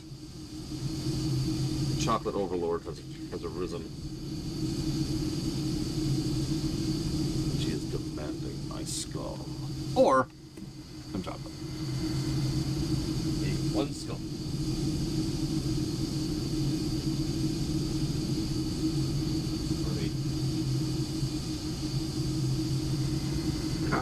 Okay. So, thankfully no horrific demons from hell have eaten me while I've been standing here. I will admit, I absolutely bought into the hype of Half-Life when it came out, but in my defense, I've been liking FPSs for a while when Half-Life was new. And having an FPS that had that much focus on the things that Half-Life focused on was something that was interesting enough to me simply for the uniqueness of it. How good or bad the game is, well, I've never reviewed it, so I have no idea. White Mountain Dew turns the enemy's health into armor. Oh, I like that. So we can use blue Mountain Dew to steal their health, white Mountain Dew to steal their health, but turn it into armor. Yes, Mountain Dew. We have a nozzle, and it shoots different colors of Mountain Dew at the enemy. Well, Baja Blast is blue, isn't it? So that's the life-stealing Mountain Dew. Then we have Red Alert. Whoa! Whoa there. Oh, jeez. Oh, jeez. Oh, jeez. Let me move. What? Hang on. Do you want to drink Mountain Dew? Have you not been hearing how we've been describing what this would do to you, Salvek? Oh, shoot. What? No, it doesn't look like Mountain Dew at all. Oh, hang on.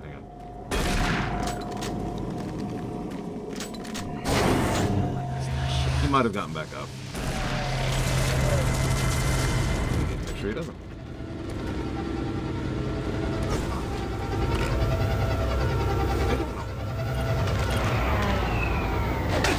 Yep.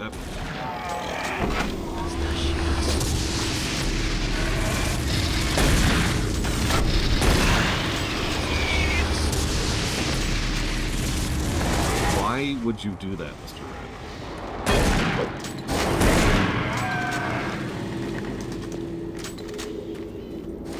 I actually will freely admit I'm not a huge fan of Mountain Dew personally. But then again, I don't drink any caffeine in general, so it's not like my opinion matters at this point. I did like Code Red. Oh, there's the grabber. Excellent work, Movie. Okay. I'm getting a link to the SSD drive.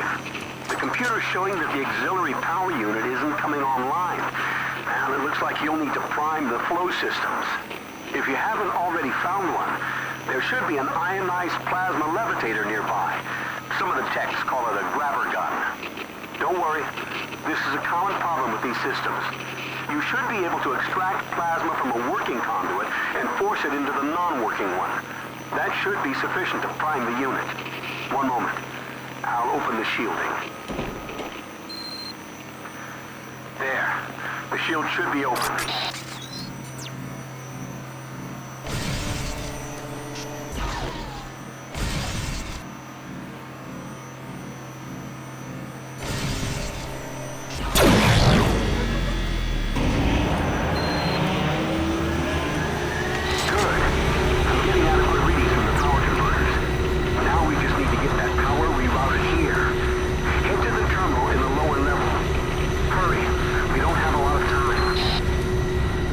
Actually had Baja Blast. I know I haven't had Voltage. I'm gonna have to try that sometime.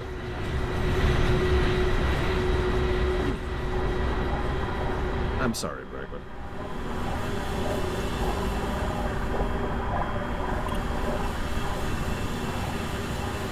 So, I will admit, Half-Life is one of those games. What phrases?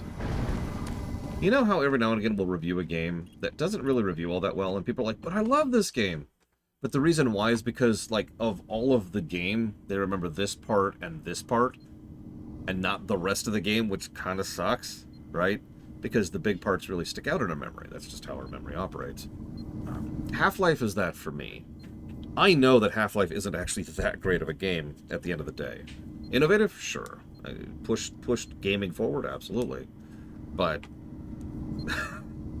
like I remember the intro of the game, which is really, really good, and then there's this one part over here which is really good, and then I remember this chasm in the middle.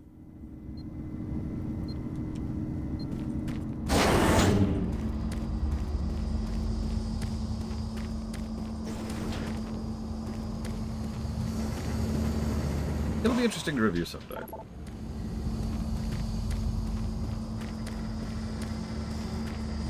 least I think so. Oh my god, music. And an arch file. Oh, that's great.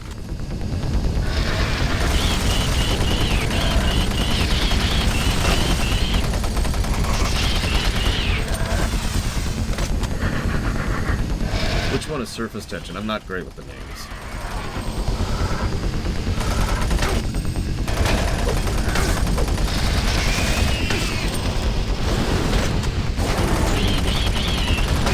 Two arch files. Wow.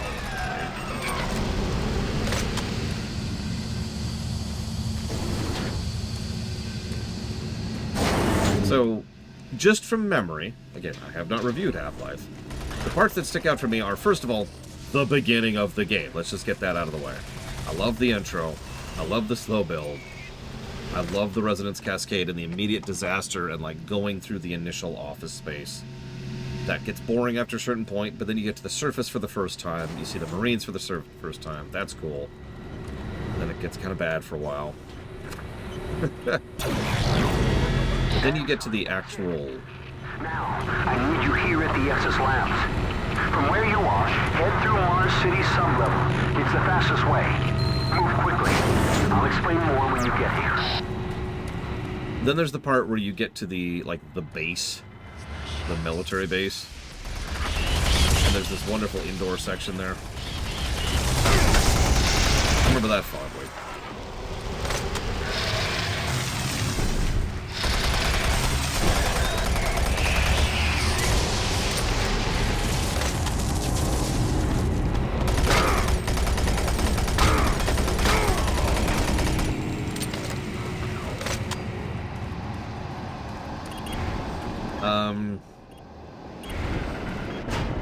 That might be it.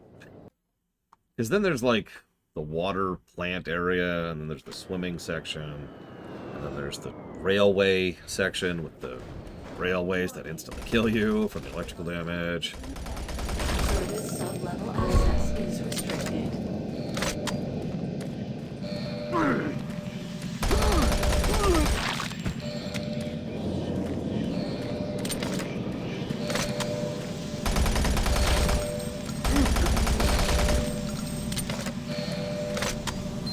Turok. I haven't played Turok in a long time. In fact, I've never beaten Turok.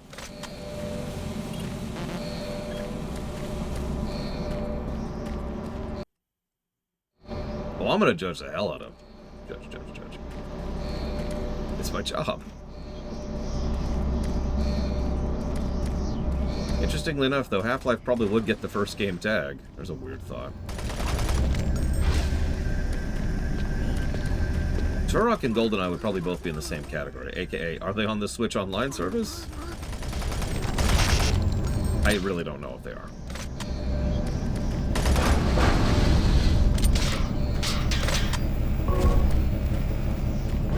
There is not a Half-Life block. Please don't add one.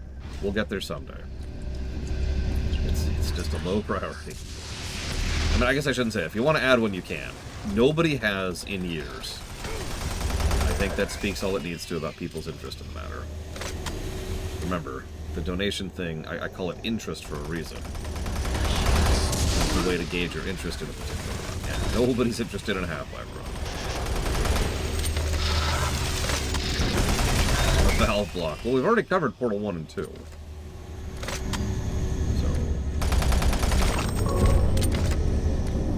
that would be Half-Life and its accompaniments.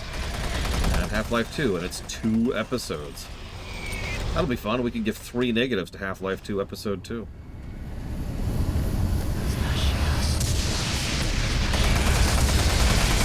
Yeah, there's Left 4 Dead, which I'm still not even sure I'm going to allow.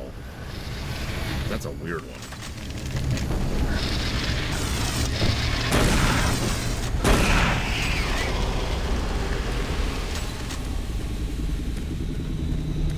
debated. Team Fortress 2, I am absolutely not allowing. Team Fortress 2 is definitively a multiplayer competitive game. And I don't mean that as like, ew, icky PvP. I mean, legitimately, from a review perspective, that's a different animal. There's even a short out there explaining why I don't review multiplayer games. Oh yeah, Dota. Dota 2 would be out as well for the same reason.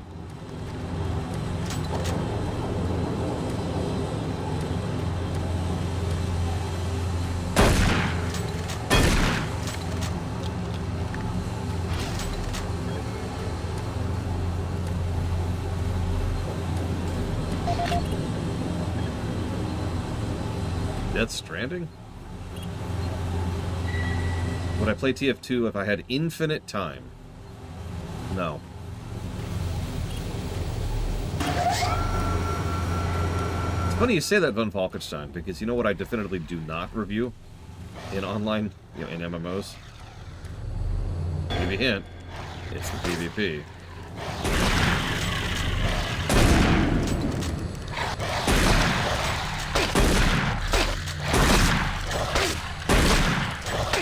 I've played quite a bit of Team Fortress 2. Hell, I've played Team Fortress. You know, the original. The Half-Life mod. Did I like it?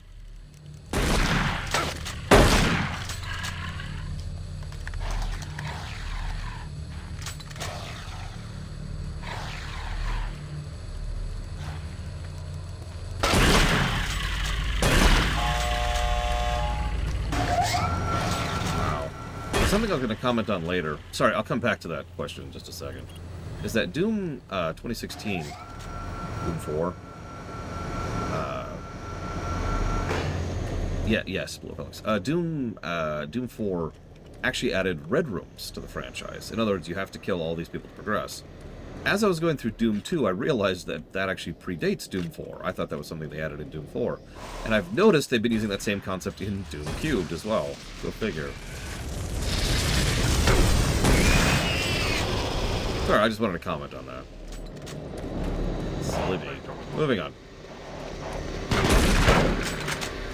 Who the heck?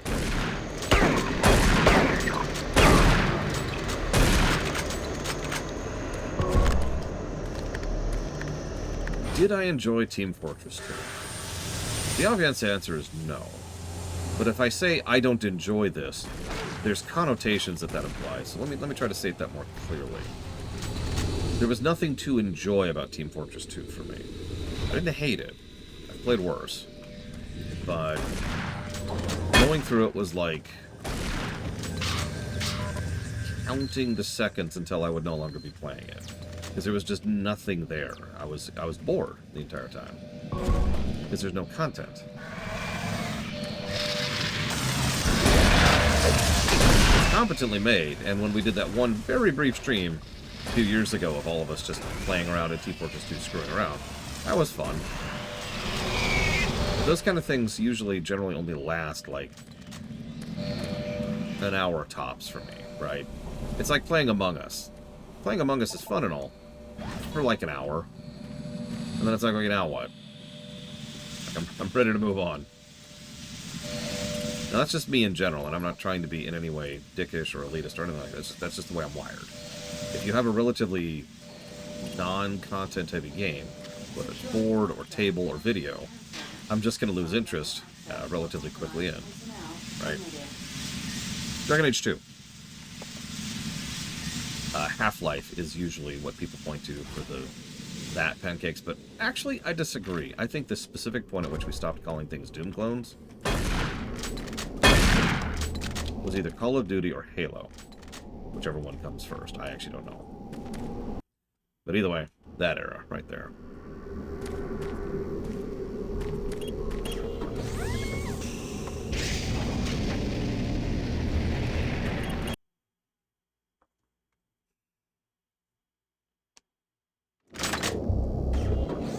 So there are 8 levels here, and we are on level 3. We're not beating this today. Marine, I'm picking up a lot of movement heading your direction. There should be a sentry box station nearby. by. If you need assistance.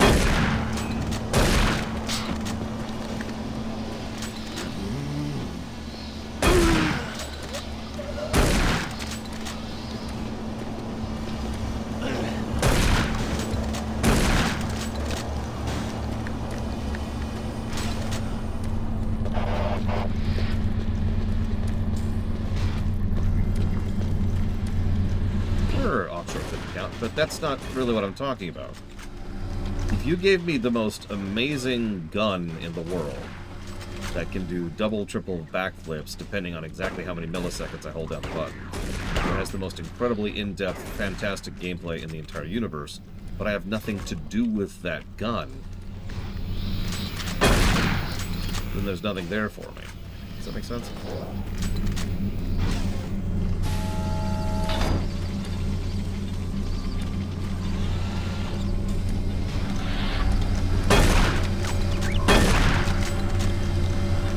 I'm not trying to insult Team Fortress 2, to be very clear. Like I said earlier, it's just extremely not for me.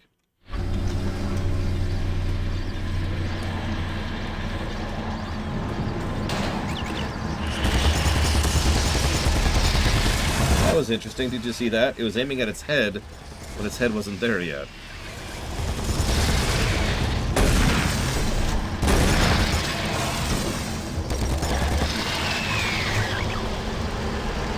Well, so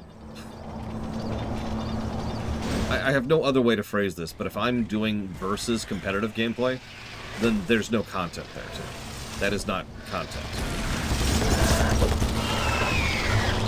So, to look at it from such a perspective, all Team Fortress 2 would have, for example, that's a bad example.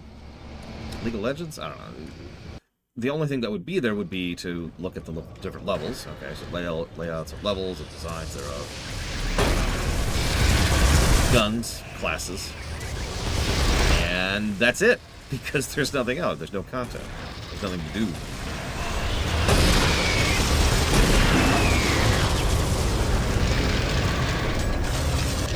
He actually killed the bot. Holy crap. Yeah, I've been trying to come up with a better word over the years other than just content, and I've never really come up with a good answer for that. It's not even quite the difference between player-generated content and developer-generated content, because that's actually a separate dynamic.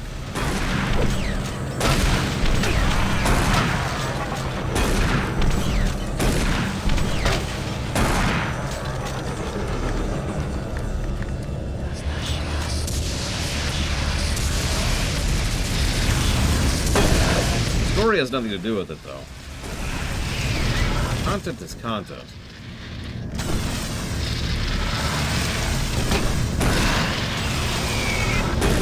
Like, if you give me a bonus stage which has zero story to it, it's still content, right?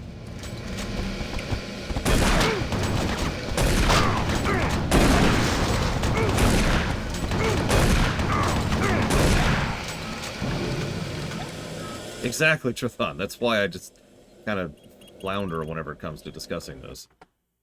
That's generally why I say competitive multiplayer or versus multiplayer, and I just kind of lump that over there into its own category and say, not for me. Simplest way to put it.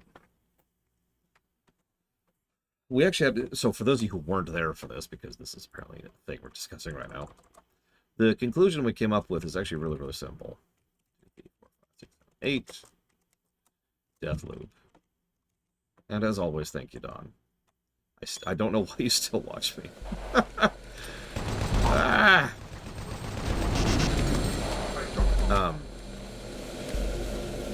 It's not like it's impossible to review a game like Team Fortress 2, or like League of Legends, or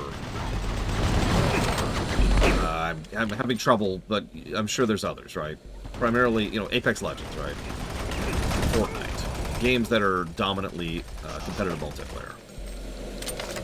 The problem is, first of all, that would be extremely boring. But second of all, what it would actually involve, practically speaking, is we would have to gather a large enough test sample to gauge all of the aspects of the game itself. Because I can't review the other players, right? but the quality of the game is going to depend directly on the other players. How much I get to experience, how much I get to see the balance, how much I get to gauge and judge and design based off of balancing or counteracting or interlinking systems or any of that stuff. I won't be able to gauge unless I play a match over and over and over and over and over again in order to try and get a large enough sample size of different people playing with me in order to review everything other than the people. It really would, because I've actually thought about this, it really would just boil down to doing the same map for like a day, right? 40, 50 times. Taking notes as I go and being like, okay, I've got a vibe on that. Here's my thoughts, cut down. Now we move on to the next map. Try the next class. Stuff like that. Yeah, exactly. Offshore Twitch account. It would be like trying to do a thorough review of each Hitman level. No really style. To an extent which I don't really find feasible.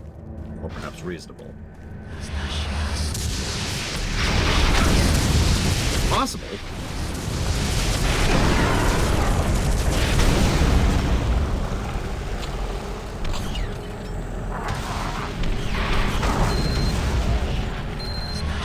Also, like I said, I have a feeling several people would be really upset with me if I just sat here and played LOL for,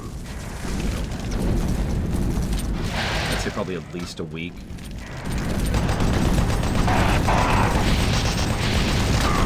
So that's like a solid 70-ish hours of just playing LOL. This, I might die here. Yeah. Wow. We just straight up died.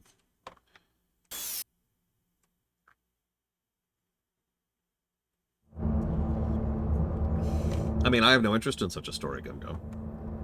That's just me. Yeah, no, exactly. Dota 2 would just be... Think about how many playables... League of Legends is actually a good example. Think about how many playable characters are in League of Legends. Think about how much of a nightmare that would be.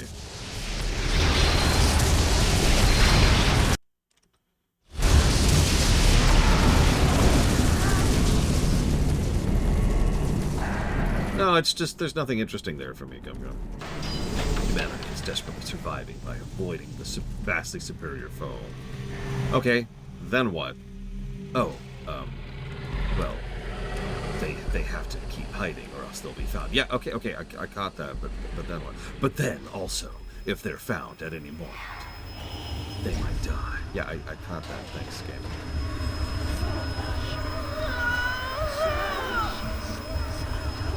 Game, work with me here.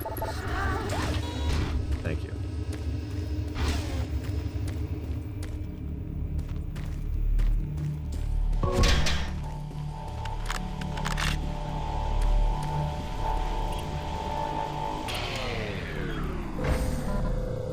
No, Offshore Twitch account. We're not even a third of the way through this DLC.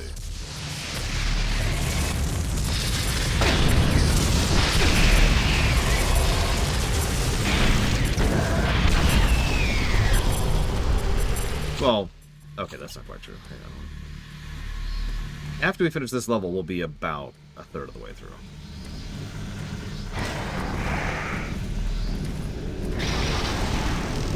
Not enough meat? That's not a bad way to put that. I do use the... Oh my god.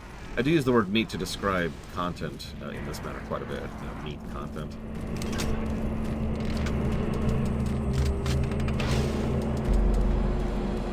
Shallowness isn't really the problem either. Well, some.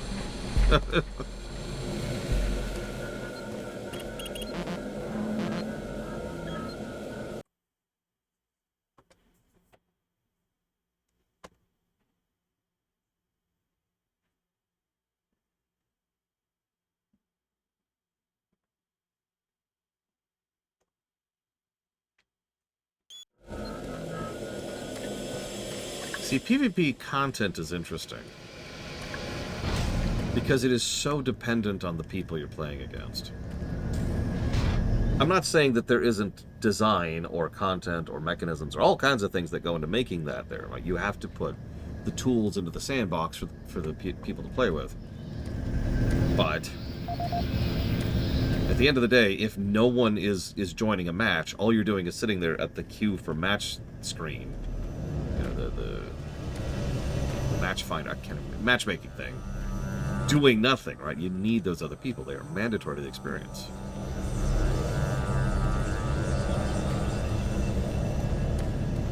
Apparently, ours, Bruce. Jesus, I'm sure that next guy he'll enjoy going through here when he gets here.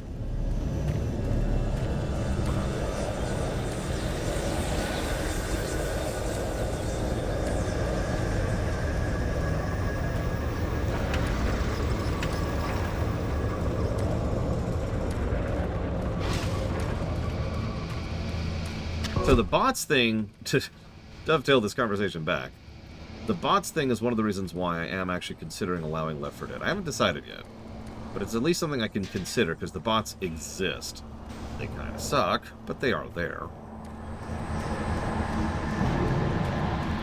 So it's not like it's, you know, impossible to review the levels and the progression and the story and the encounters, the kit, and the enemy design, all the fun stuff that goes into Left 4 Dead.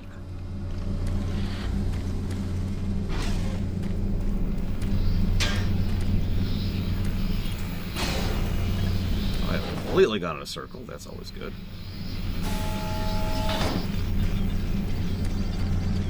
I know what you meant, Offshore Twitch account. We don't count AI bots, or excuse me, cheater bots as bots. They don't deserve that label. If I was going to do a review of it, I'd probably just do Left 4 Dead 2 because the maps are in Left 4 Dead 2 anyways, right? The one maps are in 2. Sorry, let me say that more clearly.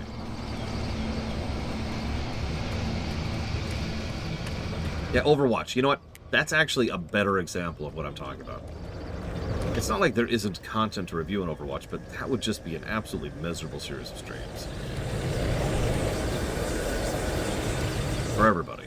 Like, just doing random Overwatch matches over and over and over and over and over and over.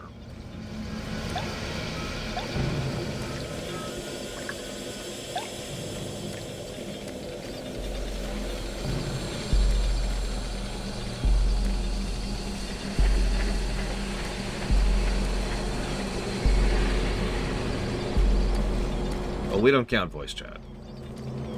Ever. Ugh. Yeah, I don't even want to get into the nonsense that Codex cronies did to ruin Blizzard. And I'm sorry, I'm actually just gonna say it that way now. I don't like to say that if I'm not sure. But at this point, I think I can pretty definitively say that Bobby Kotick's cronies ruined Blizzard. Whoa! That was laggy for some reason.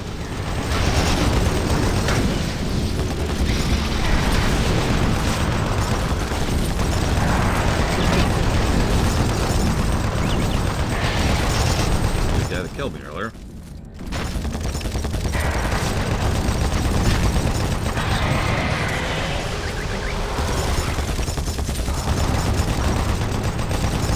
By the way, for all of you who haven't actually read The Rise and Fall of Blizzard, here's a fun statement.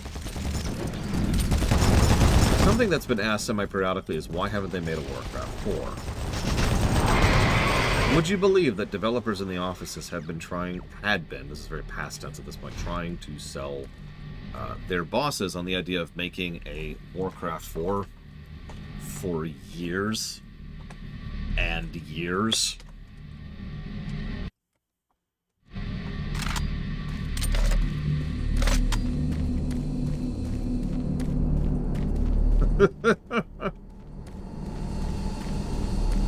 It was something quite a few of the developers really wanted to do. And the answer from on high, usually from the CFO or the COO, was always, no interest in an RTS. Of any kind. They tried to do a new StarCraft, they tried to do a Warcraft 4, they tried to do a whole new thing. The original pitch for Warcraft 3 Reforged was specifically like a last desperate effort to try and get any kind of RTS development going. We all know what happened with that.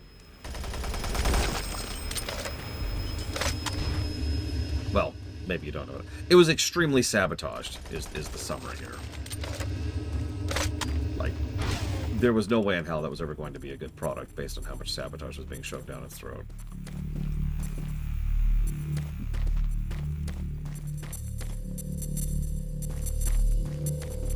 Nonsense.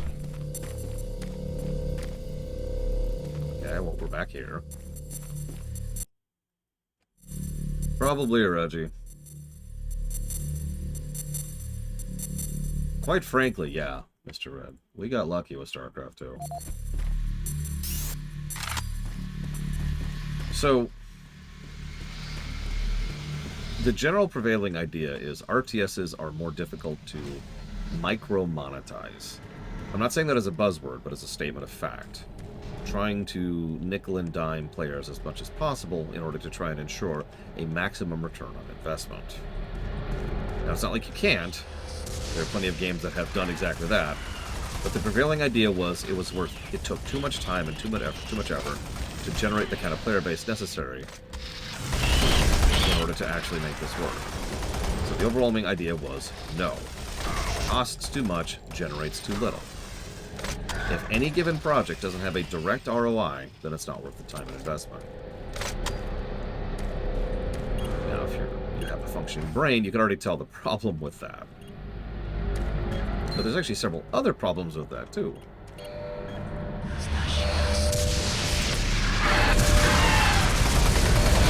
My personal favorite other problems with that is that one of the ideas that the CFO actually approved was the creation of the Overwatch League. Now you're probably thinking, what does that have to do with RTSs? Hear me out for a sec. The idea there is that since the game was already existent and was already ready to go, all they need to do is throw a little bit of money into generating the league and publicizing it and blah, blah. You remember when like every BlizzCon was all about the PvP stuff and all about the league stuff and all about the competitive stuff and blah, blah, blah. You remember that? That was being pushed by the CFO. I keep saying the CFO because I don't remember his name, forgive me. He was one of Bobby Kotick's cronies. Anyways, the thing is, you're probably thinking, how does that generate money? You're thinking about it the wrong direction. There's two ways it generated money. First of all, it was cheap. The game already existed. So no need to spend, years and years and years and tons of careful effort and work and talent and playtesting to make a new StarCraft 2. You've already got your game. There it is. Second thing.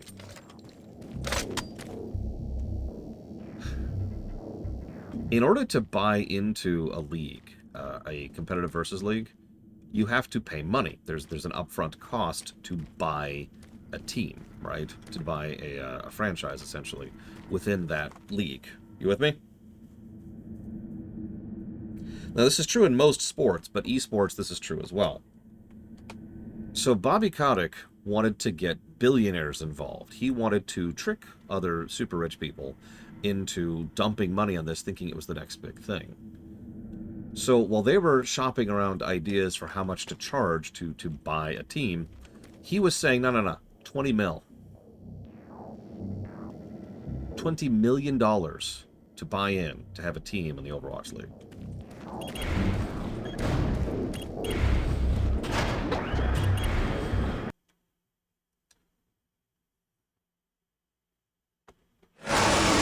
Now we're a third of the way through.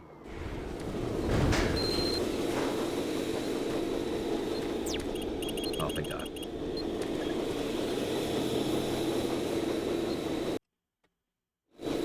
I honestly don't even know what else to add to that.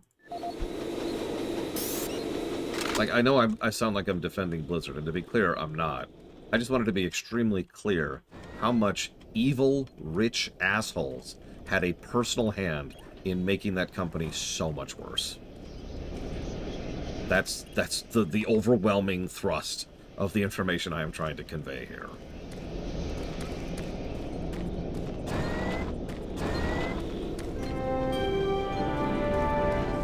Welcome to the Exis Lands, where the future is now. And not yet under construction, apparently. I don't know off our Twitch account. We won't know for years. And that's the truth of it. We will not know for years.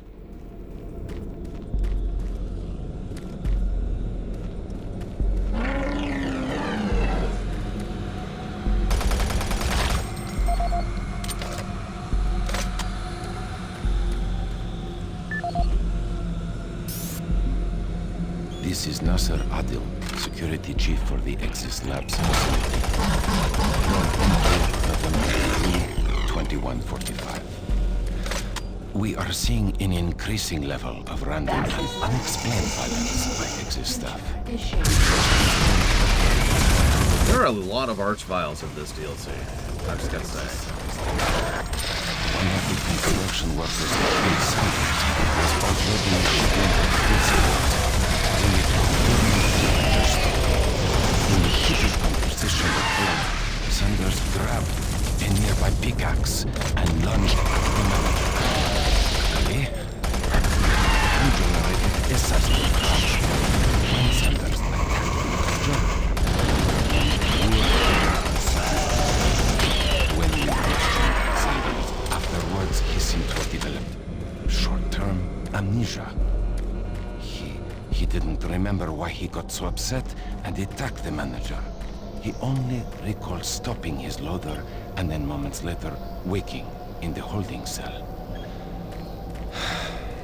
Since that event, we have seen arguments progress more and more from heated shouting matches straight into outright brawls. The antagonists and his residents all display the same conditions, as if they were suddenly possessed by violent anger, and then afterwards return to normal. We have only one serious life-threatening case so far, where engineer Leon Powell was stabbed multiple times. I fear this is not the worst of our troubles, and have requested additional security personnel posted at critical junctions. To assist any immediate medical need, I have resupplied storage cabinet 965 with the accompanying code of 428. Sergeant Nasser Adil, out.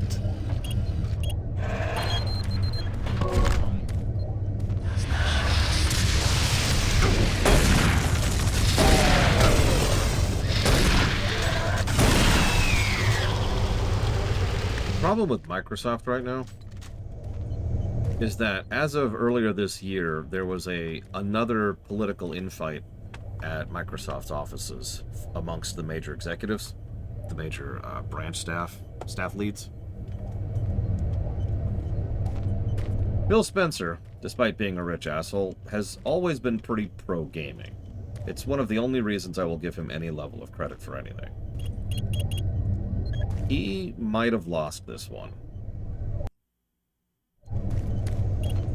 And of course, we don't know yet. We probably won't really know for a while. The fact that he still has his job is a good sign. But what makes me say which, Reggie?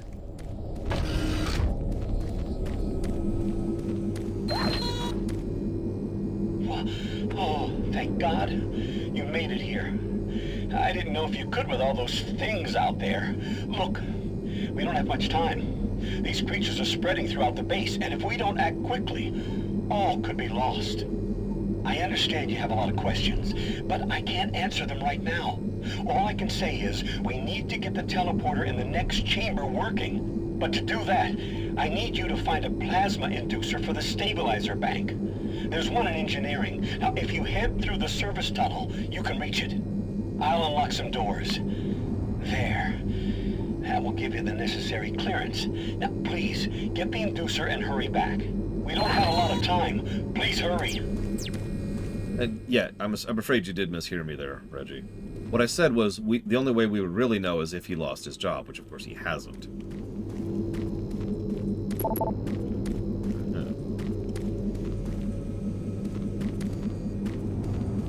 Like, if we ever hear about Phil Spencer standing down for any reason, whether he calls it a retirement or being fired or going on to new opportunities or whatever, then he has lost that battle, and that's a bad thing. Put very, very simply.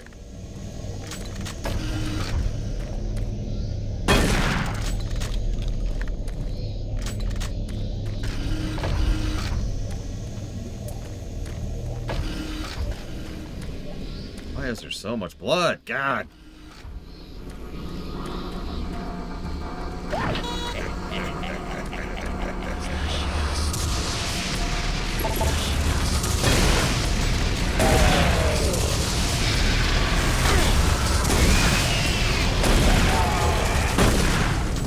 No, in this case, the battle Phil Spencer is fighting is with the other executives at Microsoft.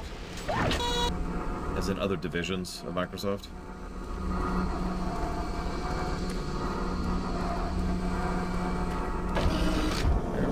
You know, non-gaming divisions.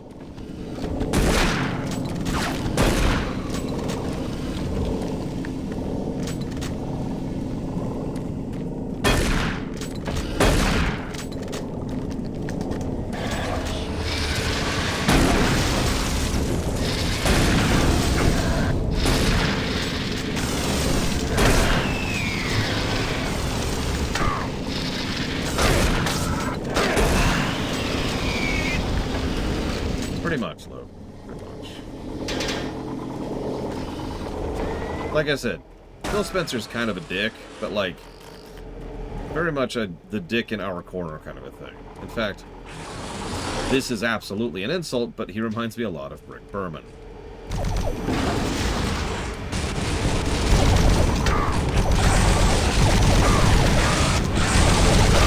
I just reached for the Q button to use my artifact on this fight.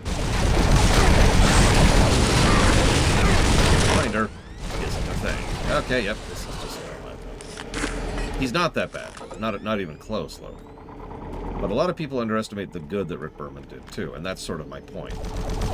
Rick Berman, once you get past the terrible, was the asshole who was on our side.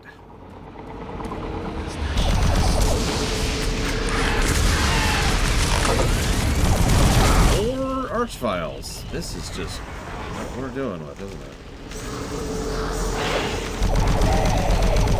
I'm just being cautious, Percy plays, but also it's a good way to note where I've been. If there's corpses on the ground, then I haven't been through there yet.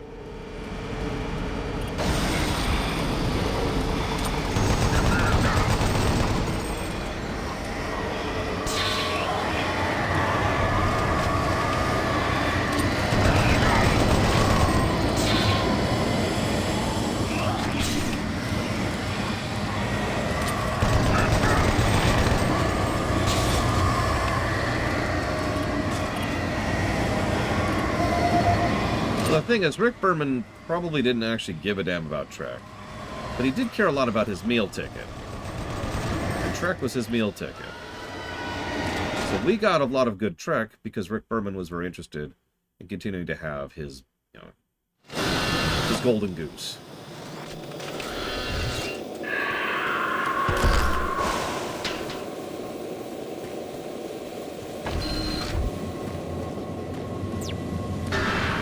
Reality being what it is, he was probably the best executive producer we could have gotten for the modern era.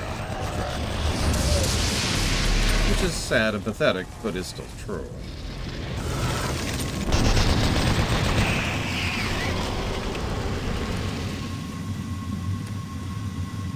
Rick McCallum.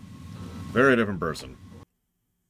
Well, that's why I say Phil isn't as bad as Rick Berman. He's just occupying a similar slot. He's not really a guy I support or care about or I think is a good person, but he is going to bat for something I care about. Makes sense? He's doing it for his own reasons, because he wants to, but we are coincidentally on the same side. If I could phrase this another way, I'd rather that Phil Spencer be in charge of Microsoft Gaming than most other options that are in line to take that slot. We're not going to get an Iwata in Microsoft, you know? Doesn't work that way over here.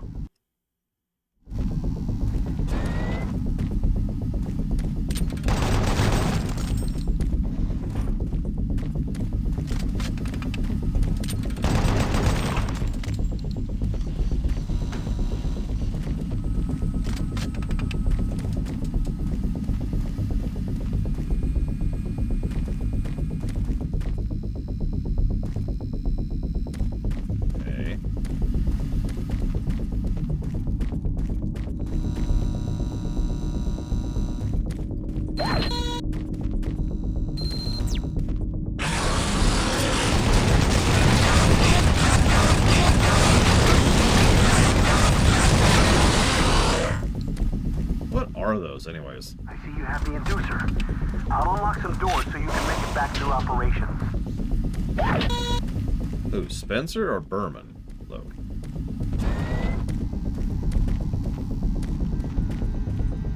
Really, Uthor?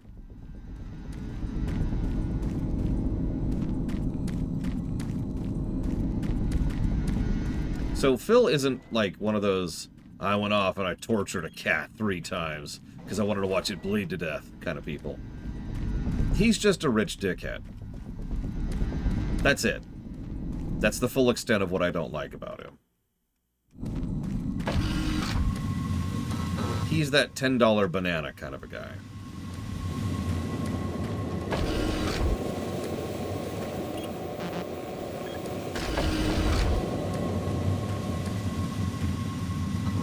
It's a gradient, right? It's always a gradient. Who's worse, Brent Spiner? Or, I can't think of his name all of a sudden. The guy who played Chakotay.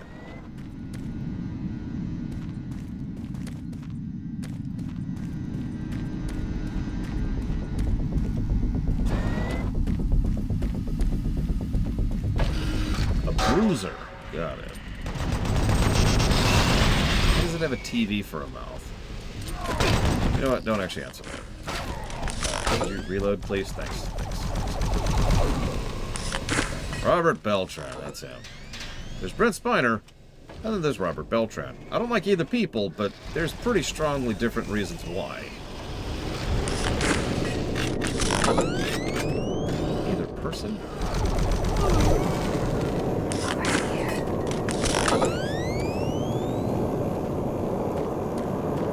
I have never actually watched Red Letter Media, and so by definition cannot say if I'm a fan of it or not.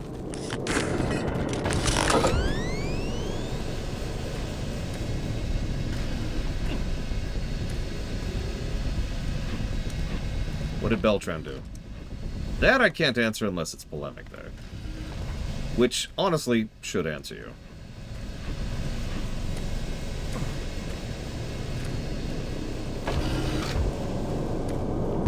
I put it this way. There's always at least one dick amongst the Trek staff, right? Like, that's normal. But it's gradient, right? So, Brent Spiner, he's just an asshole. Like, that's it. He's just an unpleasant person in person. That's all there is to it. That's fine. That's whatever. Robert Beltran is the worst of all of those people.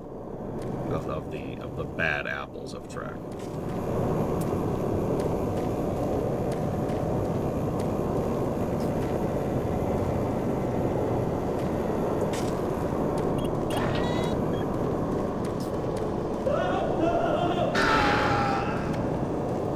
Well, the reason why he and Janeway never got together was because the only person who was really pushing that was Jerry Taylor. And she was pushed out of the writer's room somewhere around season 3 or 4. I forget when exactly.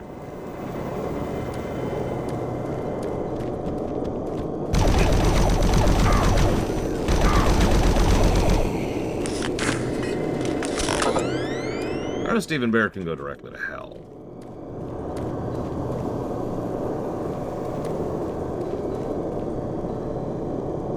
No, Robert Picardo, Uthor? Patrick Stewart is a very unique form of arrogant. Because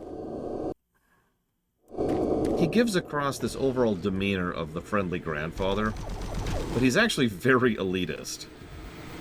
Probably at least partially because of his upbringing. He is a classically trained theatrical actor.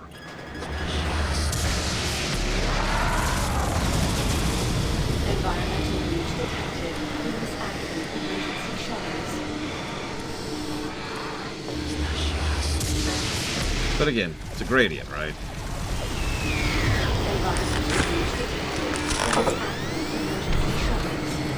Please activate emergency shutters.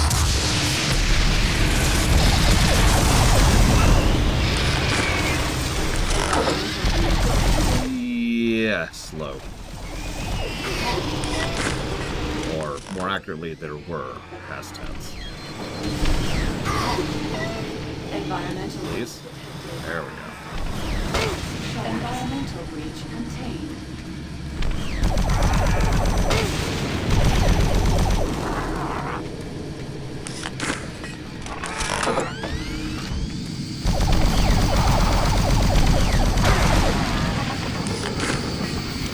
That's a damn shame. I only know a little bit about that Celtic.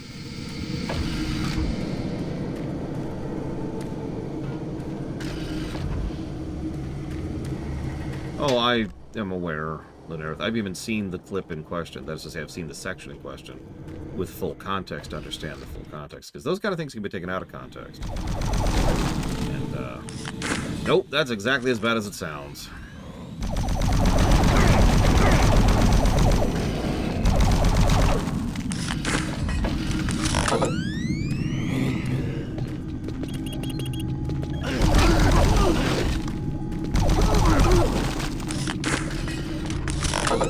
I actually have seen him on American Dad, yeah. I've also seen him in the Emoji Movie. Anyways. I was gonna say, Huthor, I was gonna start listing other exceptions too, because yeah, Voyager's cast is pretty legit. Some of the more legit cast members, honestly.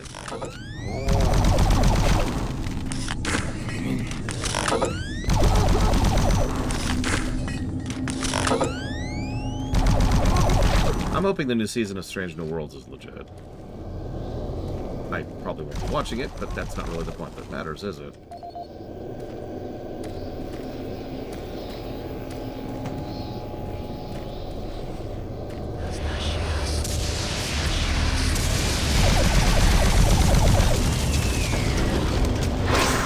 Here's a funny question for you.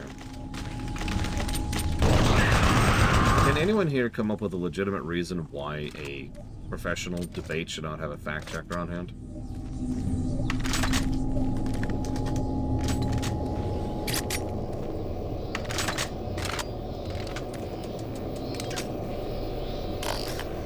Sorry, I should have clarified a good reason. It's a good episode, Percy Place. Runtime. Then the debate shouldn't exist. If you don't have enough time to do a proper fact check, then there is no reason to have that debate, to be blunt. I'm going to say that as absolutely harshly as I possibly can.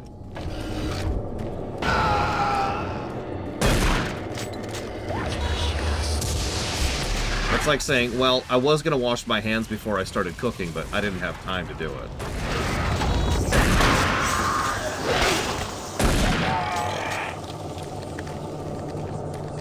In that case, don't cook. And yes, I know, debates are not there to debate, I understand. I'm more or less just making that point.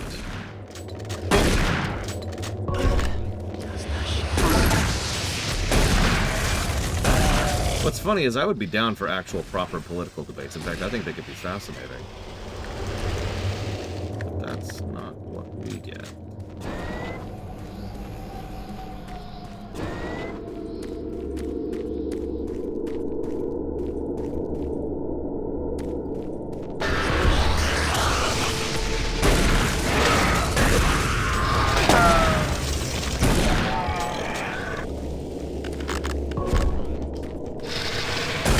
I mean, you are correct off the Twitch account. Let us be very, very blunt. The actual reason to have a debate without a fact checker is so that you can say whatever you want to without any consequences for doing so.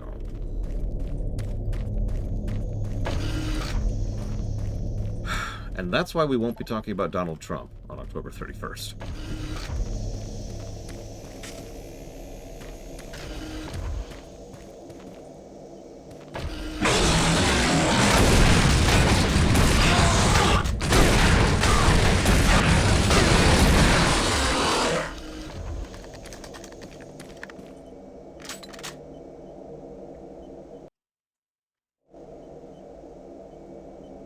No, I'm serious. There's a whole logic chain there. I've been debating if I want to give that speech or not, like, at all. But it boils down to the fact that there's always been a debate. Let's call it a tactic. going all the way back to, from my knowledge, about 200 BC, give or take.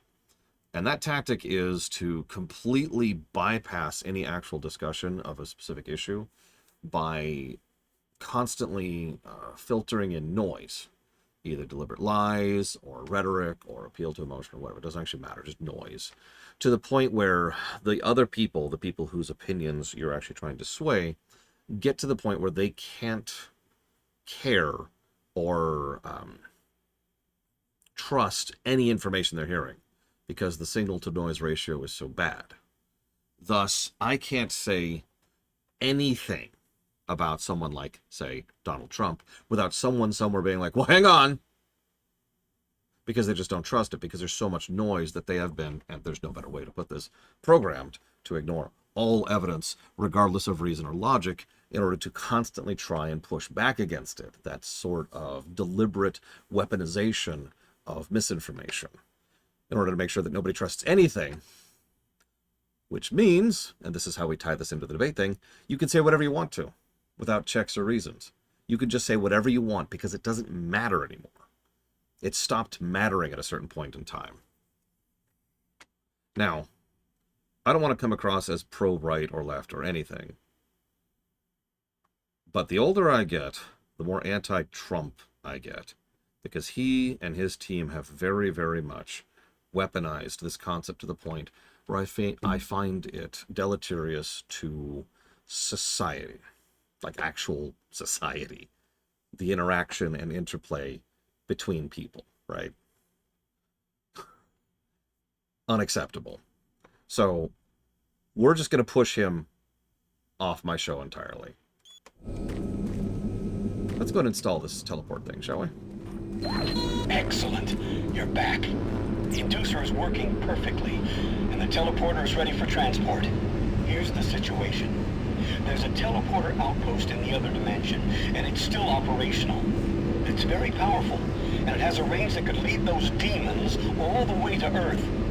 I would disable it myself, but it requires 2 people to do it.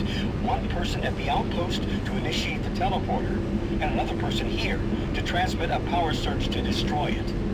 I know it's a lot to ask, but you'll need to go to the other dimension, find the remote outpost, and initiate the startup sequence. You're our only hope of defeating this evil.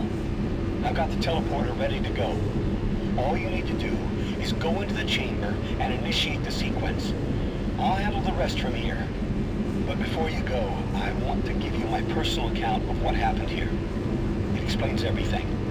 The advanced teleporter, how the madness started, everything. It's over there on the console. All of which we already know, of course. The world needs to know the truth. And good luck. That's Paul Edding, by the way. He plays the Colonel in Metal Gear Solid, and 1,000 other roles in 1,000 other things. He was also in StarCraft and Diablo 2, I think, several times.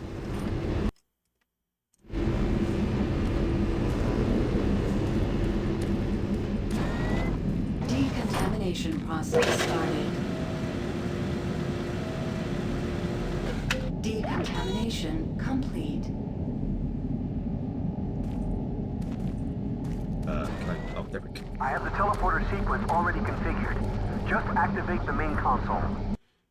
You know, I just realized this is the 3rd time, essentially in a row, that we're going to hell in this game. Just weird random thought there. When you reach the outpost, I'll be able to communicate with you. Good luck. Yeah, do I have to go to hell? Twix or Snickers? Teleportation will commence in T-minus Snickers. 3, 2. I am very much pro Snickers party.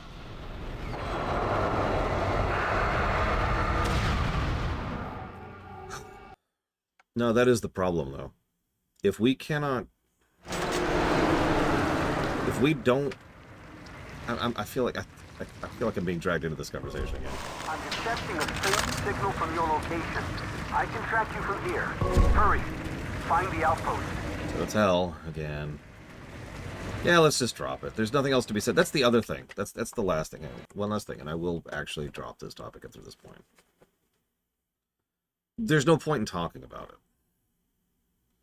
If you, whoever's listening to this right here, agrees with me, then you already do, regardless of everything I say. I cannot convince you. And if you don't, then you already don't, and I cannot convince you. There's no debate that can be had. There's no discussion that can be had. There's no point. There's no point in even bringing it up.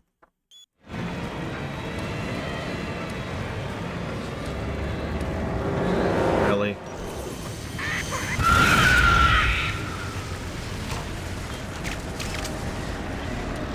Which I don't, Igor.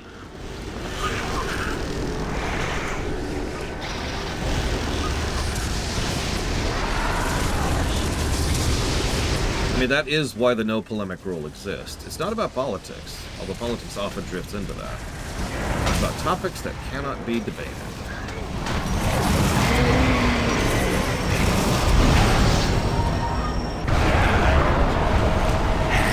Oh god, it really is Oblivion. It's gross or something.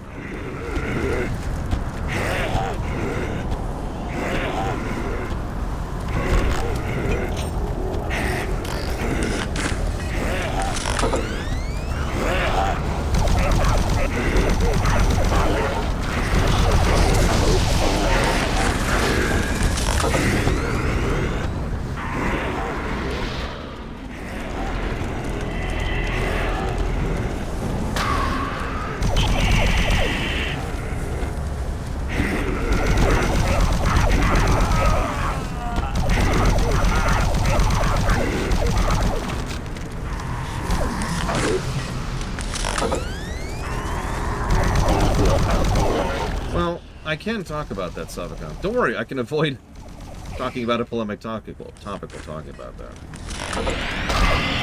One of the things that I also dislike about this signal-to-noise strategy is that it has a tendency, thanks to unrelated circumstances, push the voices of the most extreme on any given faction or any given side to the top of the metaphorical accessibility.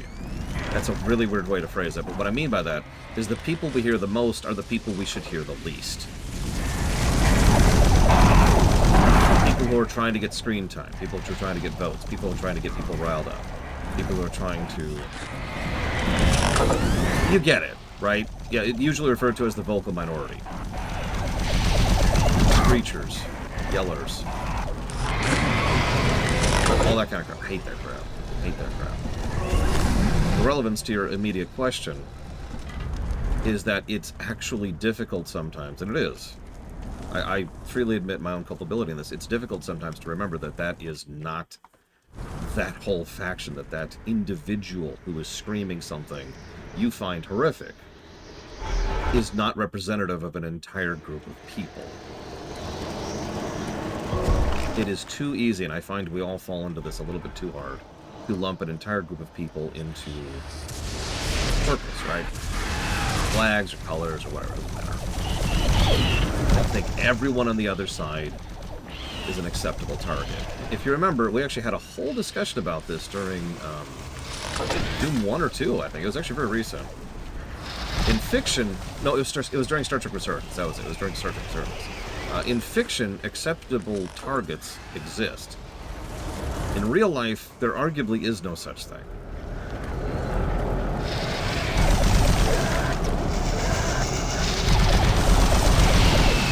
And what I'm trying to say in way too many words and way too uneloquently is that I feel like one of the hardest things to push against is the idea of dehumanizing other people.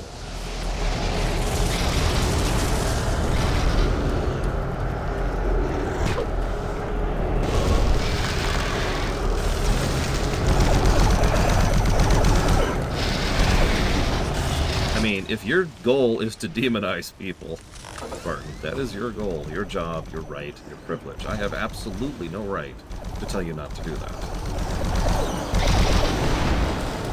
I do not agree with you on that. I will be very honest about that.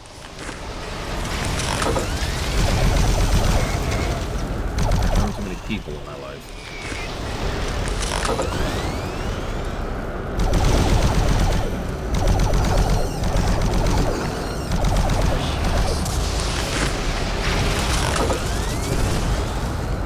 weird little arena. It's probably the closest thing we've seen to arena design in the entire game so far. It's still not at, say, Doom 4 levels, but it's interesting.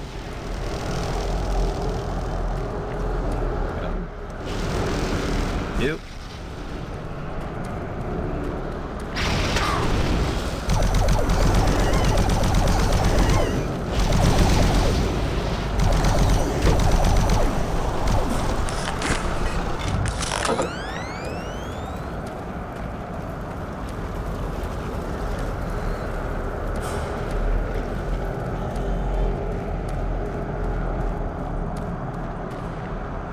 Doom 5?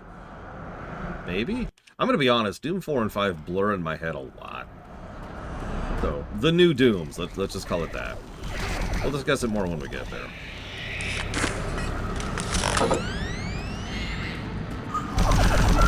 Yeah, I don't want to go down the slippery slope discussion because that's a concept that a lot of people misuse. However... Oh, gosh darn it.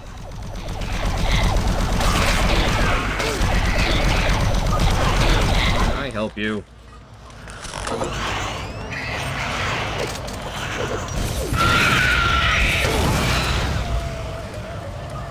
Jeez Louise.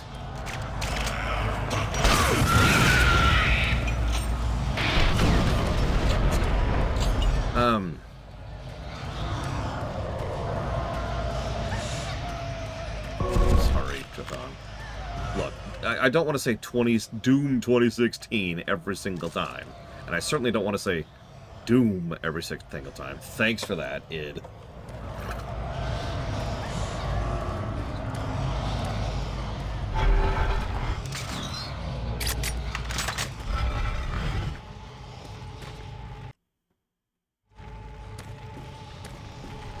Well, that's an interesting question, Spark. Let me ask you something. Have you ever heard of the concept of a one-issue voter?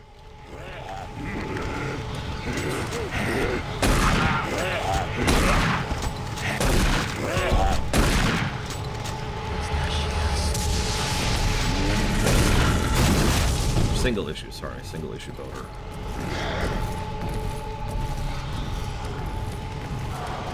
Real life is substantially complex and complicated to the point where a lot of people don't have a lot of time to spend a lot of effort in order to actually think about who they should vote for in what way or how. So they end up going with a specific faction because that faction has stated, whether they actually do or not, that they're going to swing a certain side on a certain issue, and therefore you vote for them. In reality land, you could say they're not actually part of that party. Oh, this is extremely by design. This is all very deliberately designed this way. Like, why do you think we even have a two-party system?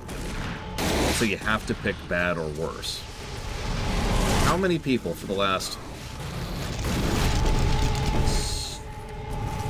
let's say 50 years, in the United States have been voting against a president rather than for one?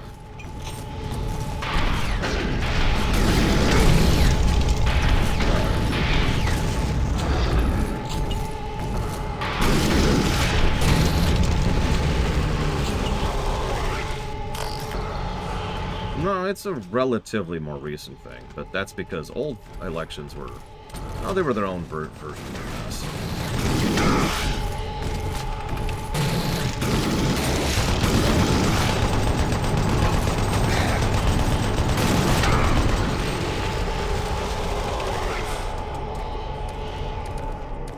But, sorry, Spartan. The overall point I'm trying... I realize I'm circling around here a lot, and it's because a lot of my attention's being taken up by this dumb game. I apologize.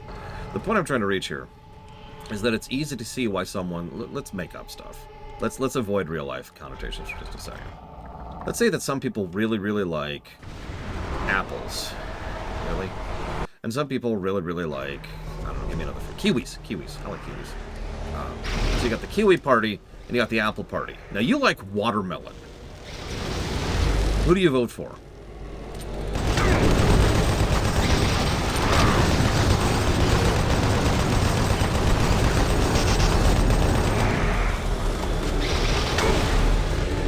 Now, you can, of course, just not vote. Oh, by the way, that's another thing that happens all the time. Our voter retention in this country is pathetic.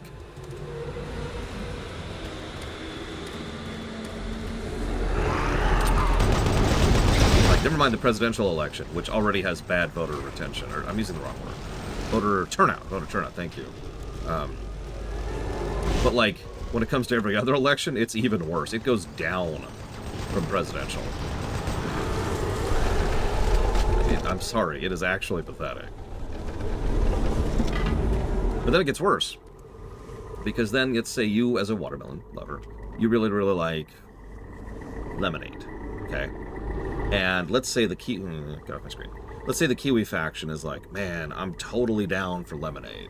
And they just say that, like, casually, in a random conversation that you happen to catch, and you're like, I'm gonna vote the Kiwi party.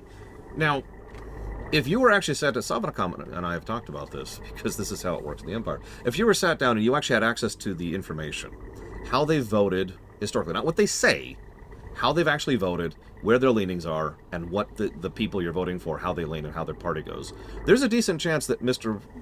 Watermelon here is looking at the Kiwi party going, ugh, I don't want to have anything to do with them.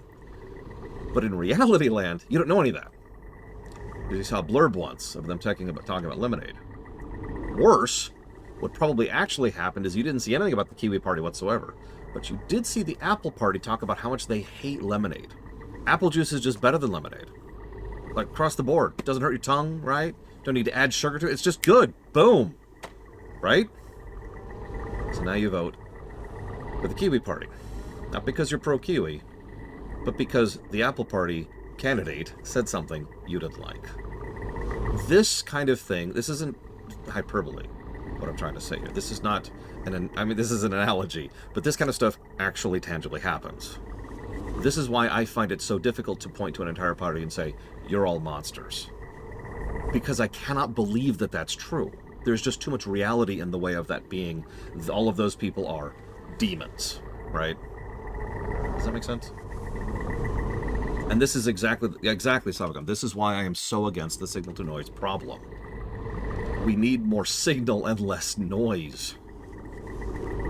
And we need other things to be fixed too, while I'm on the subject. There's a reason people get to their homes and are just tired and irritable and worn out, and they don't have any spoons left that particular day, right? There's a reason why people don't put the time and effort into educating themselves, even though those resources exist, because it's just so much of a hassle. And that's completely ignoring the nihilism inherent in the system.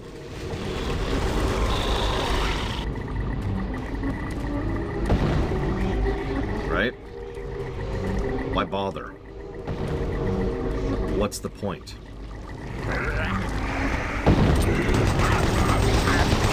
If there is one big takeaway, sorry, this is drifting topic slightly, but if there's one big takeaway about why I hate the two-party system so damn much, it's because it de-incentivizes people from participating in their method of electoral governance. Ideally, people should feel like they want to vote. People should feel like their votes matter, because they should matter. We should have a say in how our lives are operated and run on a daily, everyday basis.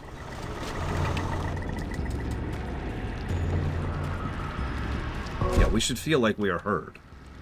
We should feel like we have some significance or relevance.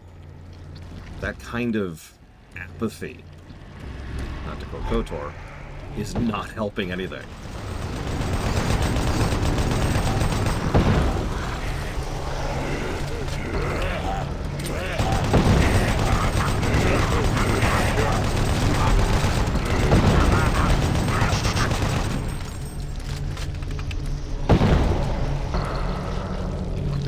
I should be saving before I go into those. Do I have to make every door in this area really gross? Is that a mandate? Did some interior designer think, there's just not enough gross in this? Can we get some more gross? Is that a thing we can do? You know what really irritates me about that concept, Loke? Cogs in a machine are useful. They're how a machine works. I mean, I'm sorry. Do you treat your hammer like crap? That's a bad example, but your mouse or your keyboard, right? Do you treat them like... Do you take your controller and just smash it with a hammer periodically because it's just a controller, it's just a tool? No, of course you don't. This is a valuable item that you're using. Even if you don't care about people as if they are people, even from a, like, correctitude perspective and a non-moralistic perspective, there's still something you want to take care of. They help keep the system in place that you rely upon. Yeah, utilitarian, I think that's what I was going for. I know what you're thinking, why are people like that? Well, actually, there's a very simple reason why. It's control. It's because the control is more interesting to them than the system. They want to make sure they stay on top, rather than trying to make sure that, you know, the system is running smoothly. Yeah, oh man, my PC failed. Time to throw it in the trash. Maintenance? No, why would I do maintenance? Screw this thing. It's just a machine. It means nothing to me. Who is punching me in the back? Quit it. Quit it. I know you're a literal demon, but quit it. Yeah, to go back to fiction for a second, one of the reasons I've always liked villains in the vein of Lex Luthor when he's written properly is because his whole shtick is, yeah, I live on Earth too, so I want Earth to be a good place to live. I want to be in charge, but, you know, I want it to be a good place to be in charge of.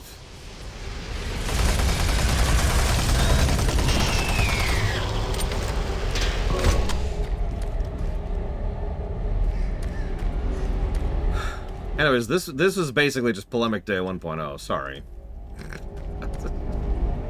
Yeah, who wants to rule a garbage dump? I don't want to destroy the world. My favorite things are in the world. What are you talking about?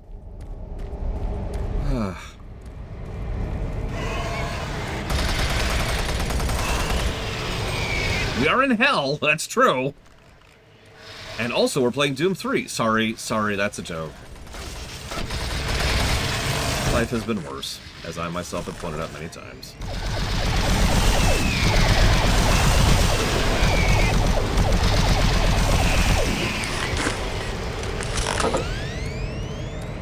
Yeah, exactly, Dream Whisperer. It's why I had to add that proviso of Lex when he's written properly, you know.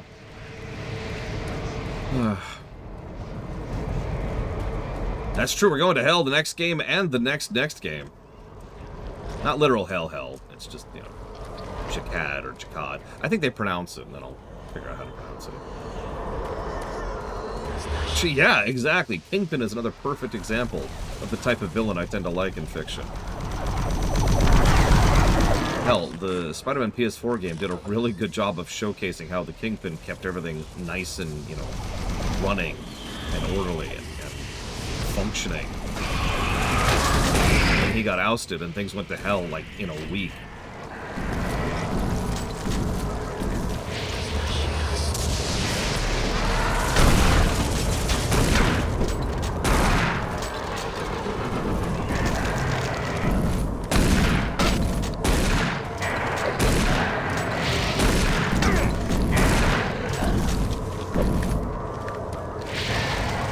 Kingpin's a manager.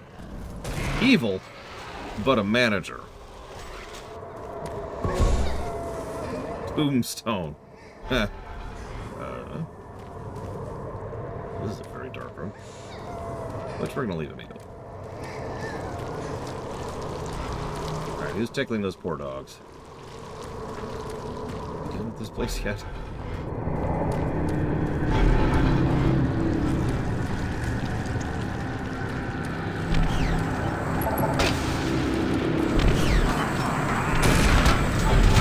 Actually, House from New Vegas is another type of villain along that frame. And I do think House is a villain, for the record. I know that's debatable. That's one of the benefits of New Vegas, is that its characters have enough dynamic to be debatable.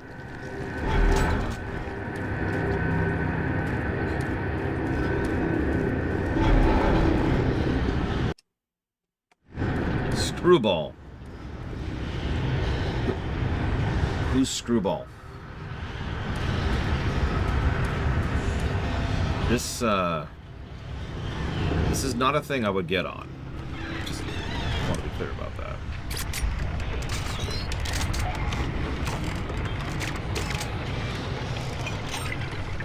Like, could you imagine? Oh, it sinks into the lava, and you're dead.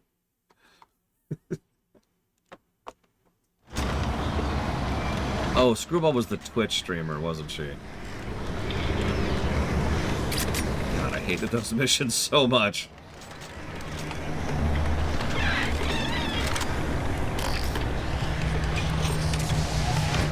Really low on ammo.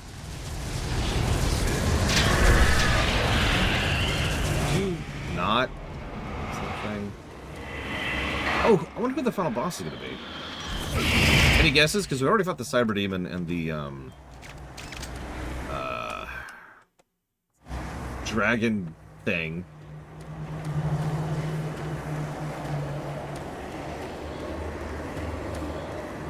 I mean, yeah, the Mastermind's the only classic one left here.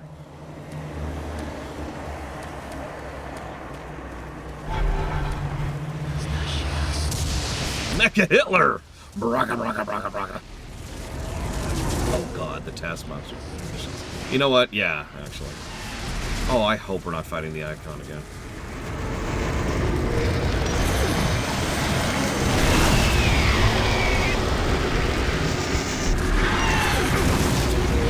Wow, that Archvile just tanked a BFG shot to the face. Good lord.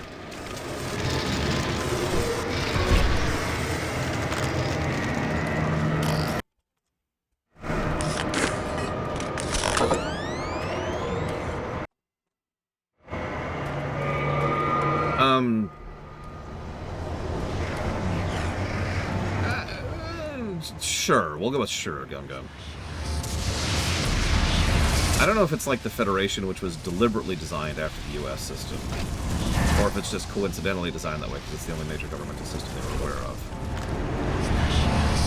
This is fun.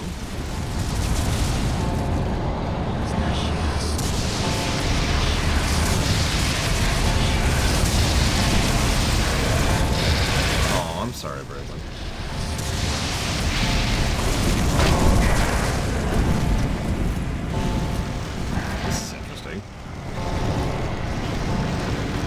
See, there's infinite sprint in hell. Insert your own joke here. They're all good. I just run through here. It really is a run and gun. We finally did it. We finally had a run and gun. Really?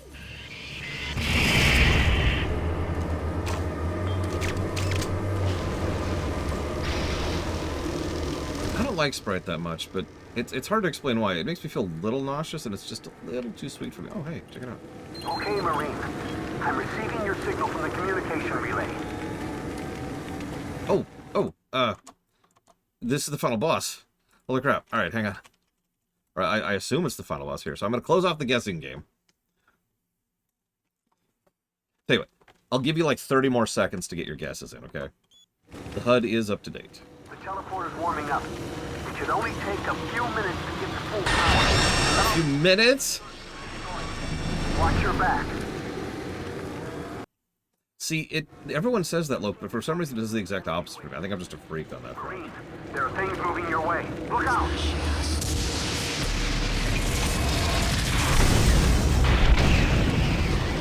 I think I got him.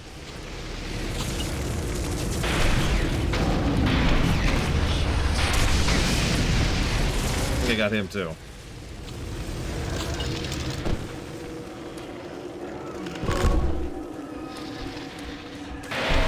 Centralization, Gum Gum.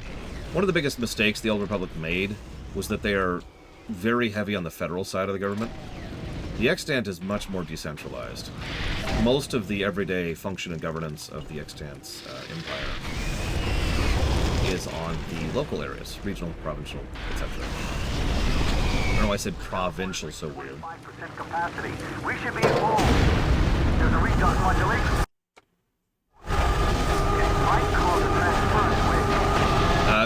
Okay. Transference wave. Oh no. I've lost control of the modulation.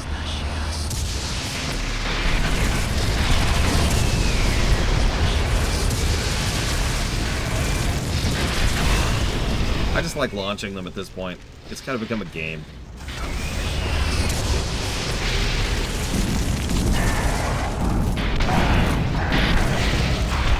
Well, the real problem is scale. Even in real life, a country arguably is a little bit too big for a single point of governance. That's debatable, though. But in space? Think of how many trillions of people live in the Star Wars galaxy. Okay, I think I've stabilized it for now. I'm showing the teleporter there at 75%.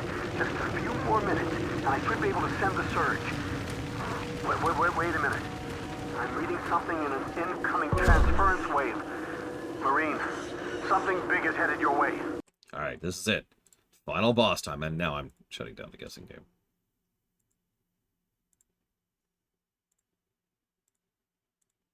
Okay. It's the Guardian again? With no weak point this time. What?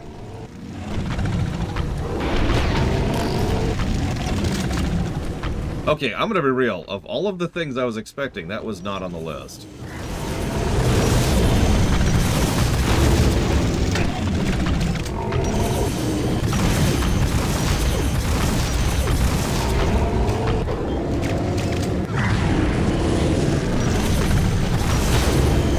Be made to do it, Uthor.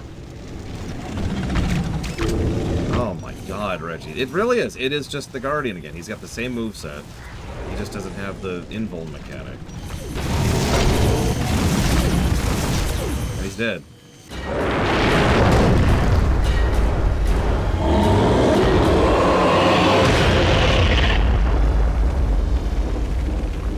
We've got full power on all systems. I'm sending the surge now. Hurry! Get to the center of the teleporter. Round 2. Please tell me that's not actually the end. Sierra 1, Dark Star lowering to surface.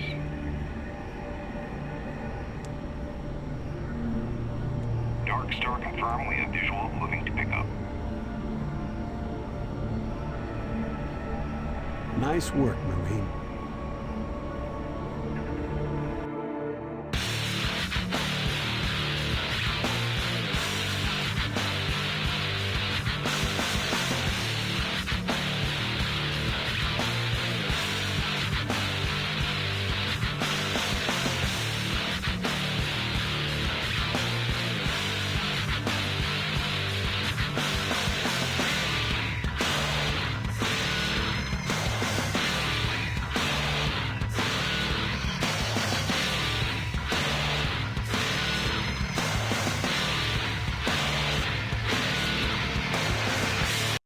Okay, I know that some people disagree with me being harsh on outros, but what?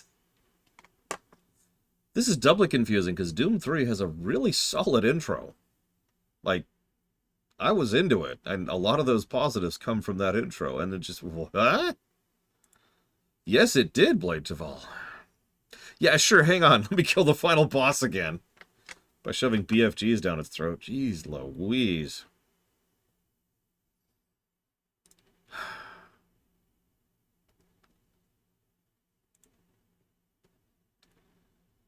I think there's only one thing we can do about this. Let's get some music going here. There we go. Very appropriate music. Here we go. Okay. I actually do have one last thing to check, but it's going to take me just very, very little time, so...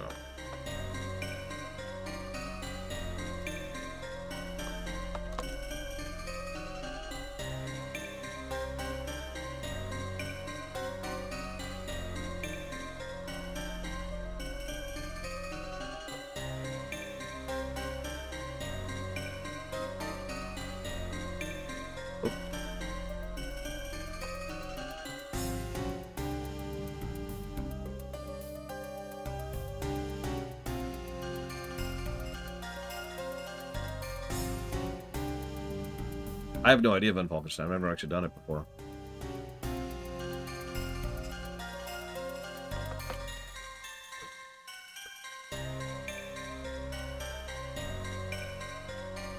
And a sister. I have a sister as well, apparently. Hello, sister. Hello, brother. I thought there was no pizza. I'm very confused by this. Well, the girls didn't eat all of the pizza that was there. But there's cake. Look, Yeah. look, there's cake, everyone. Don't you understand? Hi, von Falkenstein. Okay. Hi, Bragwin. I thought it was... Maybe it is red velvet. It is red velvet cheesecake. Oh my god.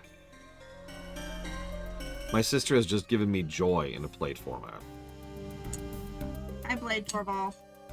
You're welcome. Hi, Reaper. I was just wrapping up, that's why I didn't come up yet. The cake is a lie. No! Why would you say that? Why would you do that to me? Why? Anyways. Alright, let's go find Cal's. Oh shoot, I still need to wrap mine. Really? Okay. I'm going to hand it to him like this. And he's gonna be like, what is it? Yep. Are you doing it right now? Yep. Tell me what his reaction is. Please. Sorry everyone, I know I was about to do the audit, but there's red velvet cheesecake. No, I have better self-control than that.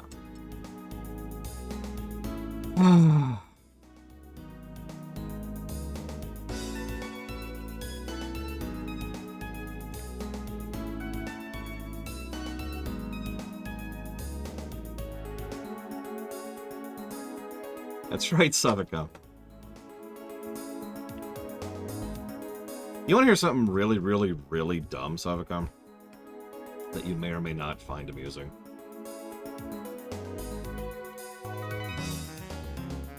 One of the biggest reasons I find it easier to tolerate? Wrong word. Understand different people and different perspectives is because I've been studying video games and fiction for the better part of the last decade and a half. I'm dead serious. Because did you know, and I know this is shocking, that some people like Lufia 1. Could you imagine such a thing?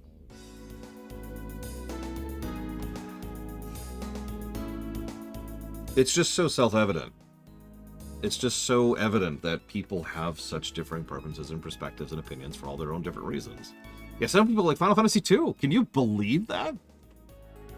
Because I can. I think I'll pause the Brotherfire 3 for music for just a second. We have to test something really quick. Which means I have to exit the game.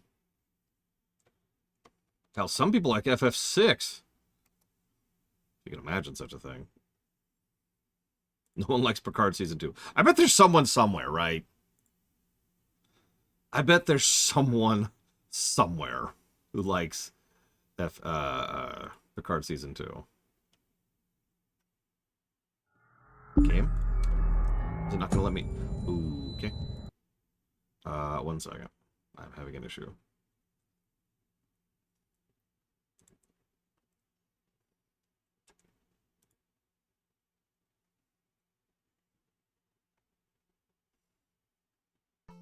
More difficult? Of course, Linerith. But if you know anything about me, you know I like a challenge.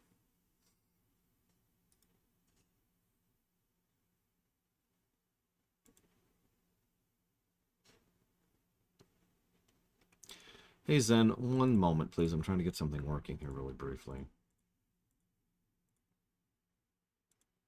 And it's not working, I mean.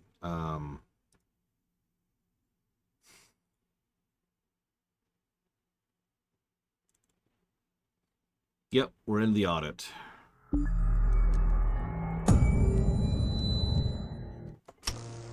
That bad, hello.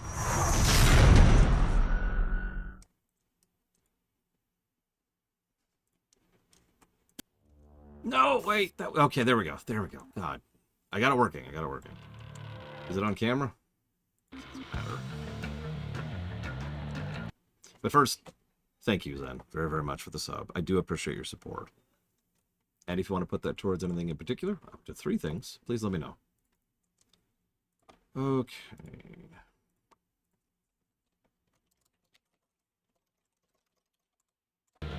So, let's see how this plays.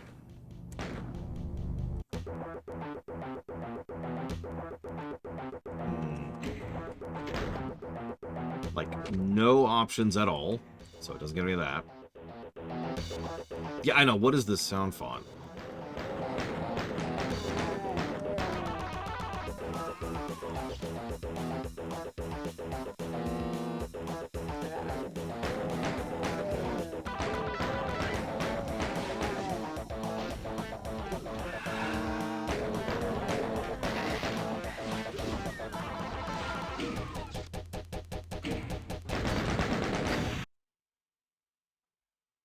Interesting. So it looks like it's functional, but not a great port. That sounds like single positive for both to me. That's what I was wondering.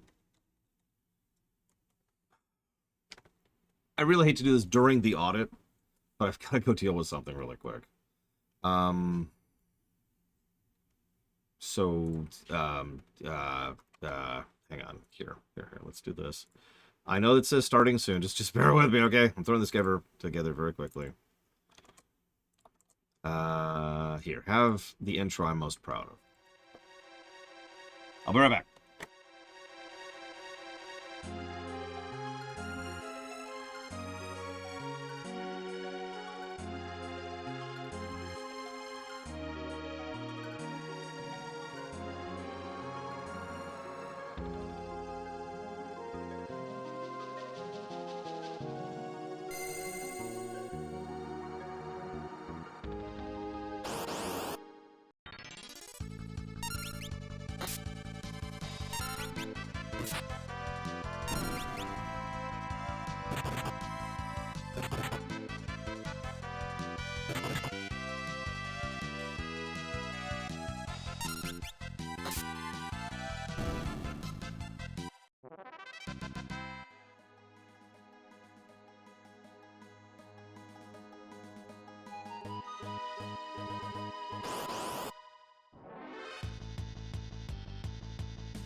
My suffering mirrors yours.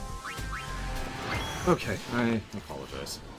And yes, when I wind back down for the FF stuff here, remasters. Okay. Yeah, you don't care. You don't want to see me here. You get to watch this for a minute.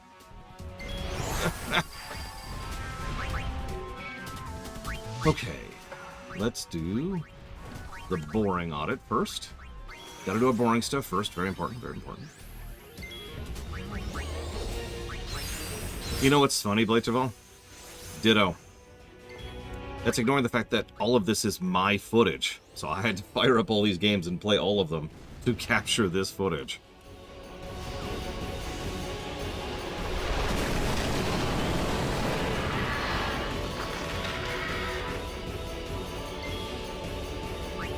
Wow, that's impressive. This game was only 13.28 hours. And I know what you're thinking. That's it? Nah. Like, I don't know, it felt a lot longer.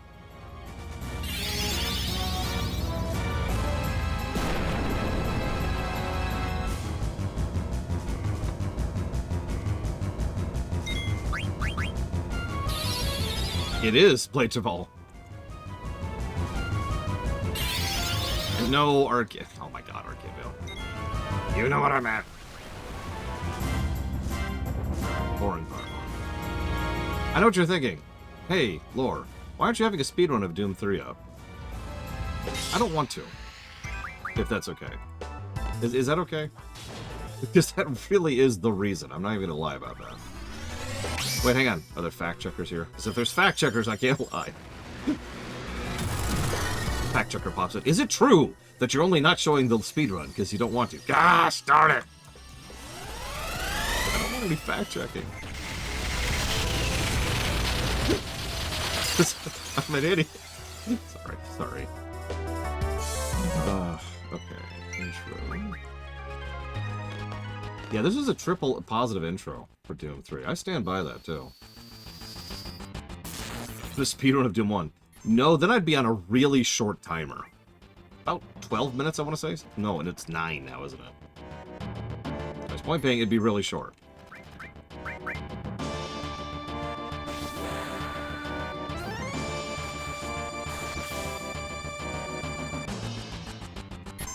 I forget, because we did that a few days ago. It is 9 minutes. Yeah, I thought so. I'm not even sure I can finish the boring audit in 9 minutes.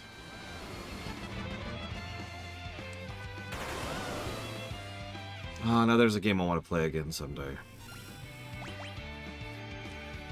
Someday. A full playthrough of Nuts. No. So I was debating that, Blade Travell. You don't want to play FF6 while doing karate, Savaka? Think about it.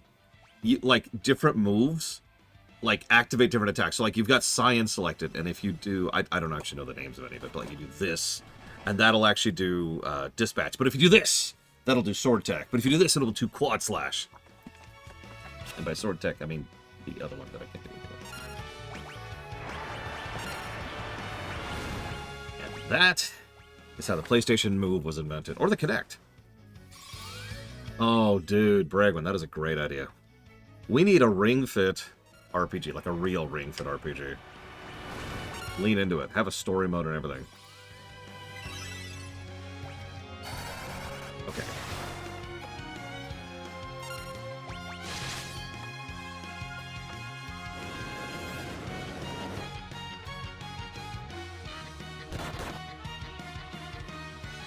Looks like we gave 4 negatives to outro, Blade Travell.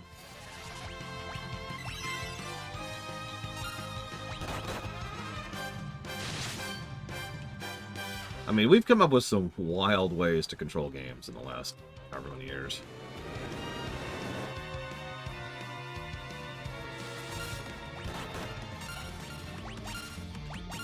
Look, if I could play Donkey Kong Country Tropical Freeze while exercising on the Switch, because, you know, split controls, then gosh darn it, surely we can weaponize that somehow, right?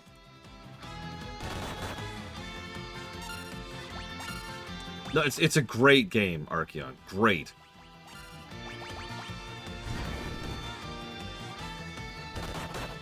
The second one, the Resurrection, where he's like, aha! And then he grabs us with his mouth, and then he's like, well, haha, give me the artifact. And then we give him the artifact, and then he dies. And then we hear a voice saying, welcome home, Marine, and then it cuts to credits. Honestly, I could be talked up. Do I want to give more negatives? I'm willing to listen. I don't want to be mean, but I am willing to listen.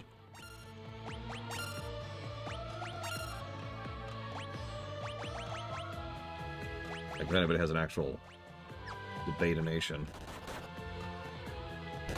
Real debate. Actual debate. Convergence of ideas for the purposes of discussion. That's another thing.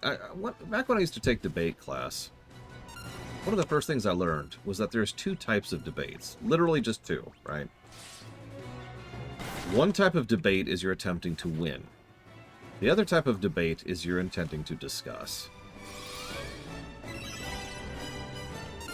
That stuck with me for a long time, which I guess is obvious because I heard that in high school.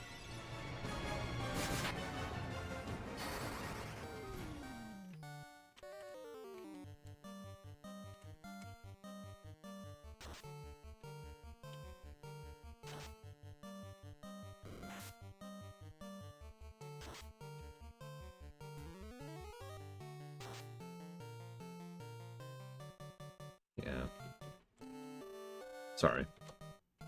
Thinking something here.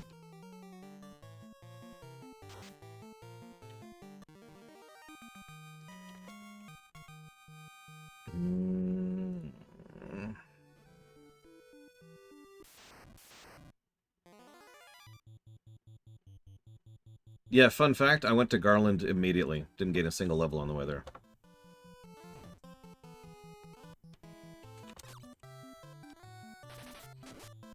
Exact. See, Archeon Vale gets it. I get brownie points, okay?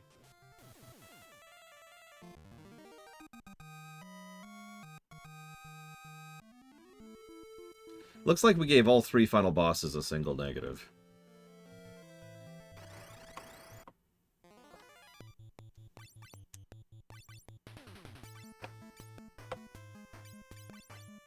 Fun fact. When I first saw the vanilla Doom 3 ending, what I assumed was that Bertruger was in hell being tortured, like he's got that mouth face on the tongue thing, and then it goes into the dragon. I thought that was the dragon like eating him, like that was his punishment for serving hell, right? I didn't realize he had become like the evil lord of hell somehow and turned into a dragon somehow.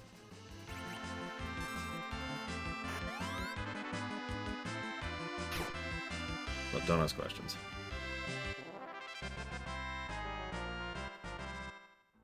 I disagree with everything you just said, Savacom, and I will debate you to the death. And then, like, you know, battle music fires up.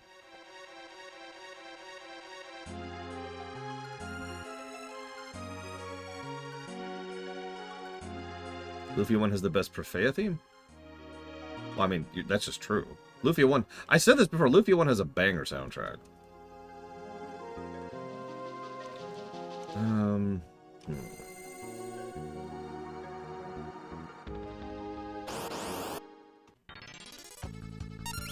Well, first he plays. We're going to start from the beginning. We're going to play to the end.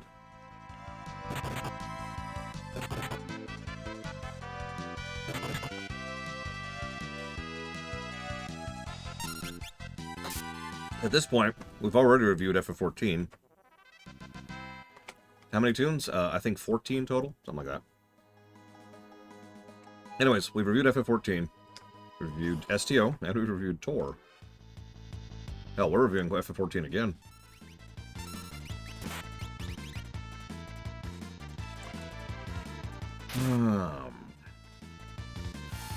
What about FF13 Archeon Vale? There will be one very last STO stream, probably next year, at the current rate of going. Well, okay, so here's the deal, Lineruth. Bear with me on this, okay? is going to be very difficult for you to understand. It's shocking how much depth there is to this character, but I want you to bear with me, okay? Linnerith, okay? Okay? Here we go. He's evil.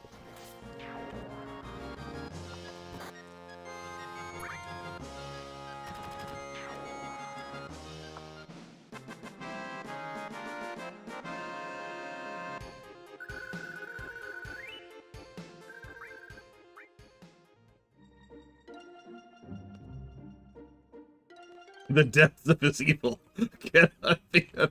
There's nothing there. There's nothing there. I was paying attention too, just in case I missed anything. Even in the background lore and the background story, which is a decent amount in the game, it helps bolster the story axis quite a bit. It's just he was the weirdo who was always driven, and then he went to hell. Literally, by the way, actually went to hell. And he came back and he's like, all right, I'm going to convince all of you to die. And then he did. And then he, like, became more evil. Look, I don't know. He's the bad guy. I don't know what you want from me here.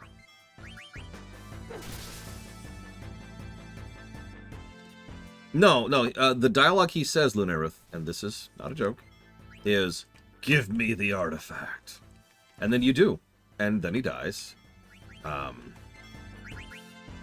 It's a cool death scene. You know, he disintegrates. Like you do.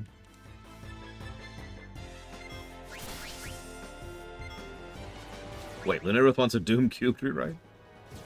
Well-written villain characters that have no dialogue. Ooh, that's tricky, because most well-written characters like that, I like to call them environmental villains. They're, they have little dialogue, but not no dialogue.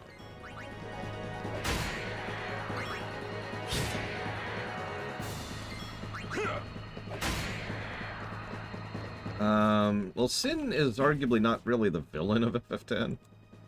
Then again, Yu Yevon is, in almost every way. Then again, Seymour won't shut up, so... Out of the way!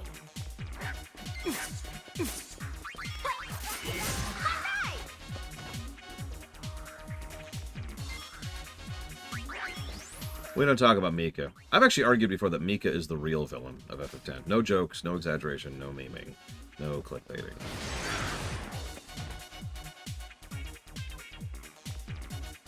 He wasn't evil in the traditional sense, but that was exactly what you get when you have someone legitimately give in to despair and do everything in his power to maintain his worldview. When he finds out about the spoiler with Yunalesca, he kills himself on the spot. You never even fight him. He just instantly kills himself. That's Mika.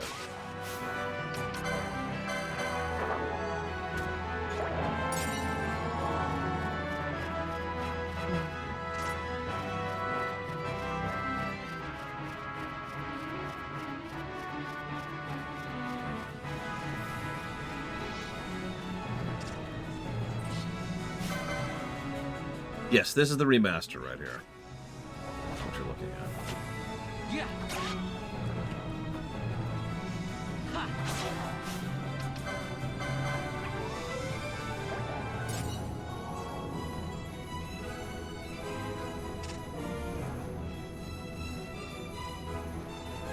Oh, it's pretty solid too, as I guess you can see von Falkenstein. It's got a 4x speed mode, which helps.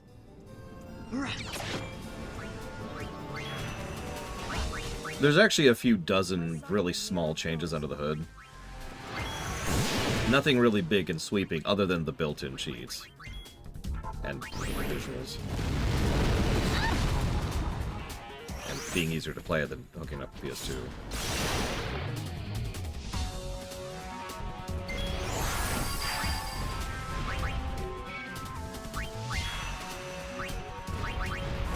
There is a jobs thing, that's true.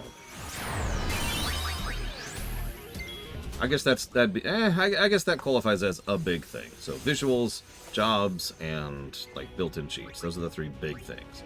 Everything else, I'd have to pull up a list.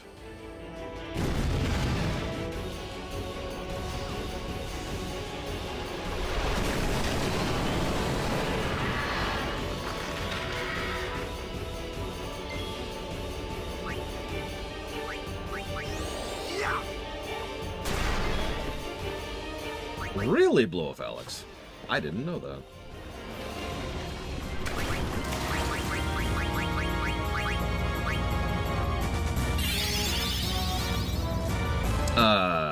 The footage you were seeing was on the PC from Wolfenstein.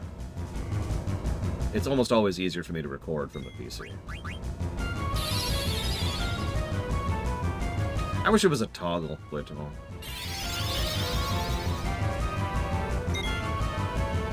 How that is.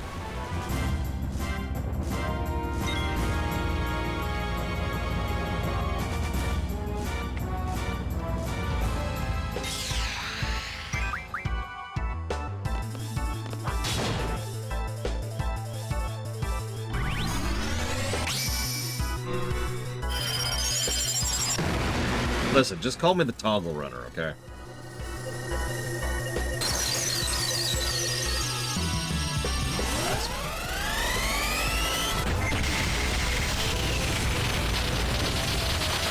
I can now tag my streams as rerun to show that it's pre-recorded content, or branded to show that I have any kind of paid endorsement. I'm not doing either of those because I don't do either of those.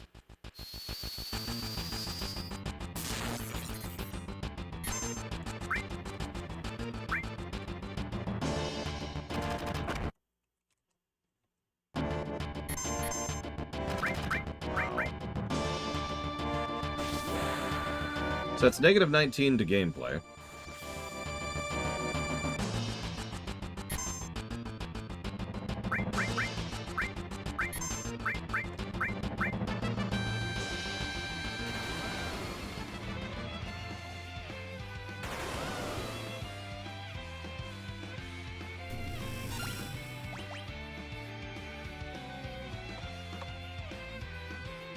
Yeah, you know what? I agree with that completely, Sovicom.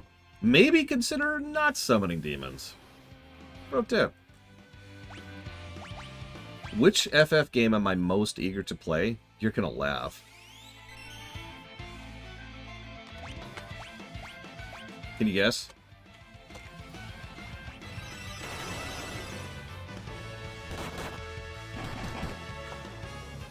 Blades have all got it. It's 13. I kind of already gave that away because I mentioned the first FF game I want to review is FF13.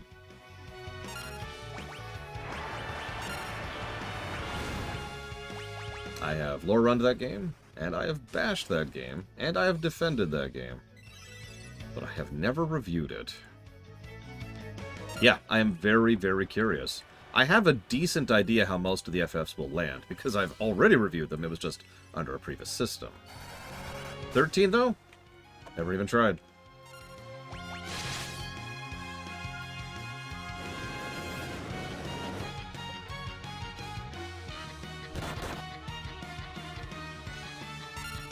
Oh my.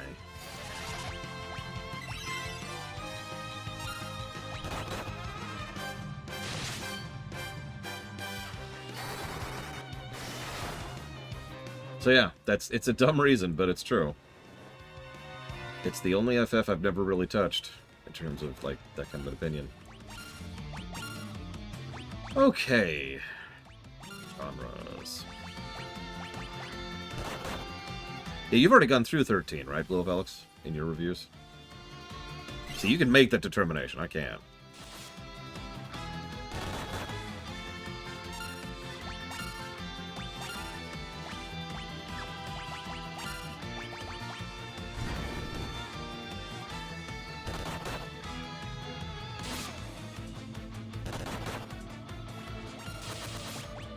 No, Reggie.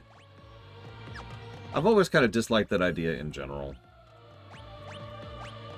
I mean, we had a discussion about that earlier, because we were debating whether or not Doom Cubed should be given extra negatives for, you know, having the Doom label on it. We decided not to. You just get to stare at this guy now. This is just your life. This is just your life. Ladies and gentlemen. Doom 3. +3 to story. Pretty solid, actually. The only thing that really trashes it down is the freaking outros, all 3 of which suck. Nevertheless, that is 0.23 positives per hour and a ratio of 58%. Gameplay. Negative 19. Still not the worst we've ever seen, but the second worst FPS gameplay we've ever seen. Only surpassed by Wolfenstein Youngblood. That is 1.4 negatives per hour and a 29% ratio. Giving us our final golden number of going over the guessing sheet to see who won. Oh, that's funny. No, this is an FPS, 100%. Negative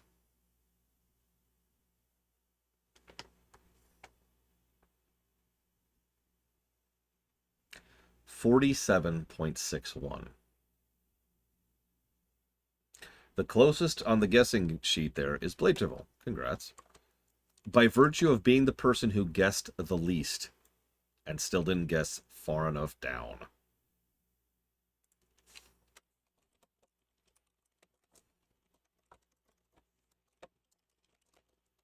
One second. So, Violet, FF16, and Strangers of Paradise. Let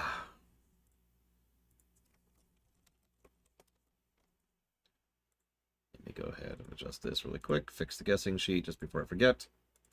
But let's do some direct comparisons. So, that puts it as the best story of the Dooms so far. So that's something. In terms of just the FPSs, if we organize this, that would put it as the third worst FPS I've ever covered. Now, you know that Wolfenstein Youngblood surpasses it, because of course it does. Can you guess the other one? Can you guess the other FPS that is below this?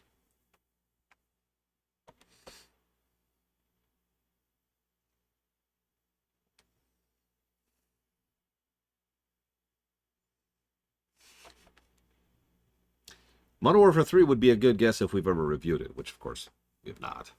It probably... honestly, I think Modern Warfare 3 might actually surpass Youngblood. God. But anyways, no. The actual answer is Modern Warfare 2 R. You know, the one I couldn't even get playable. Anyways, it's kind of a technically answer, but it's still true. Oh my gosh, that is wow, is what that really is. Let me double check something, because I'm pretty sure.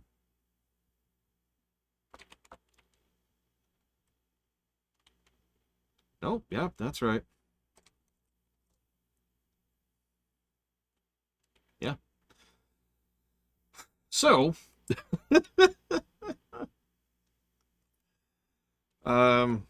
it is a cheat answer. That's why it's like, it doesn't really get. Tomorrow, we're playing Doom 4 2016. I have absolutely no idea how that one's going to review. We'll talk a little bit about Call of Doom, and then we'll go ahead and discuss some of the lead up to it, and hopefully it'll be a little bit of a better game. I'll see you there.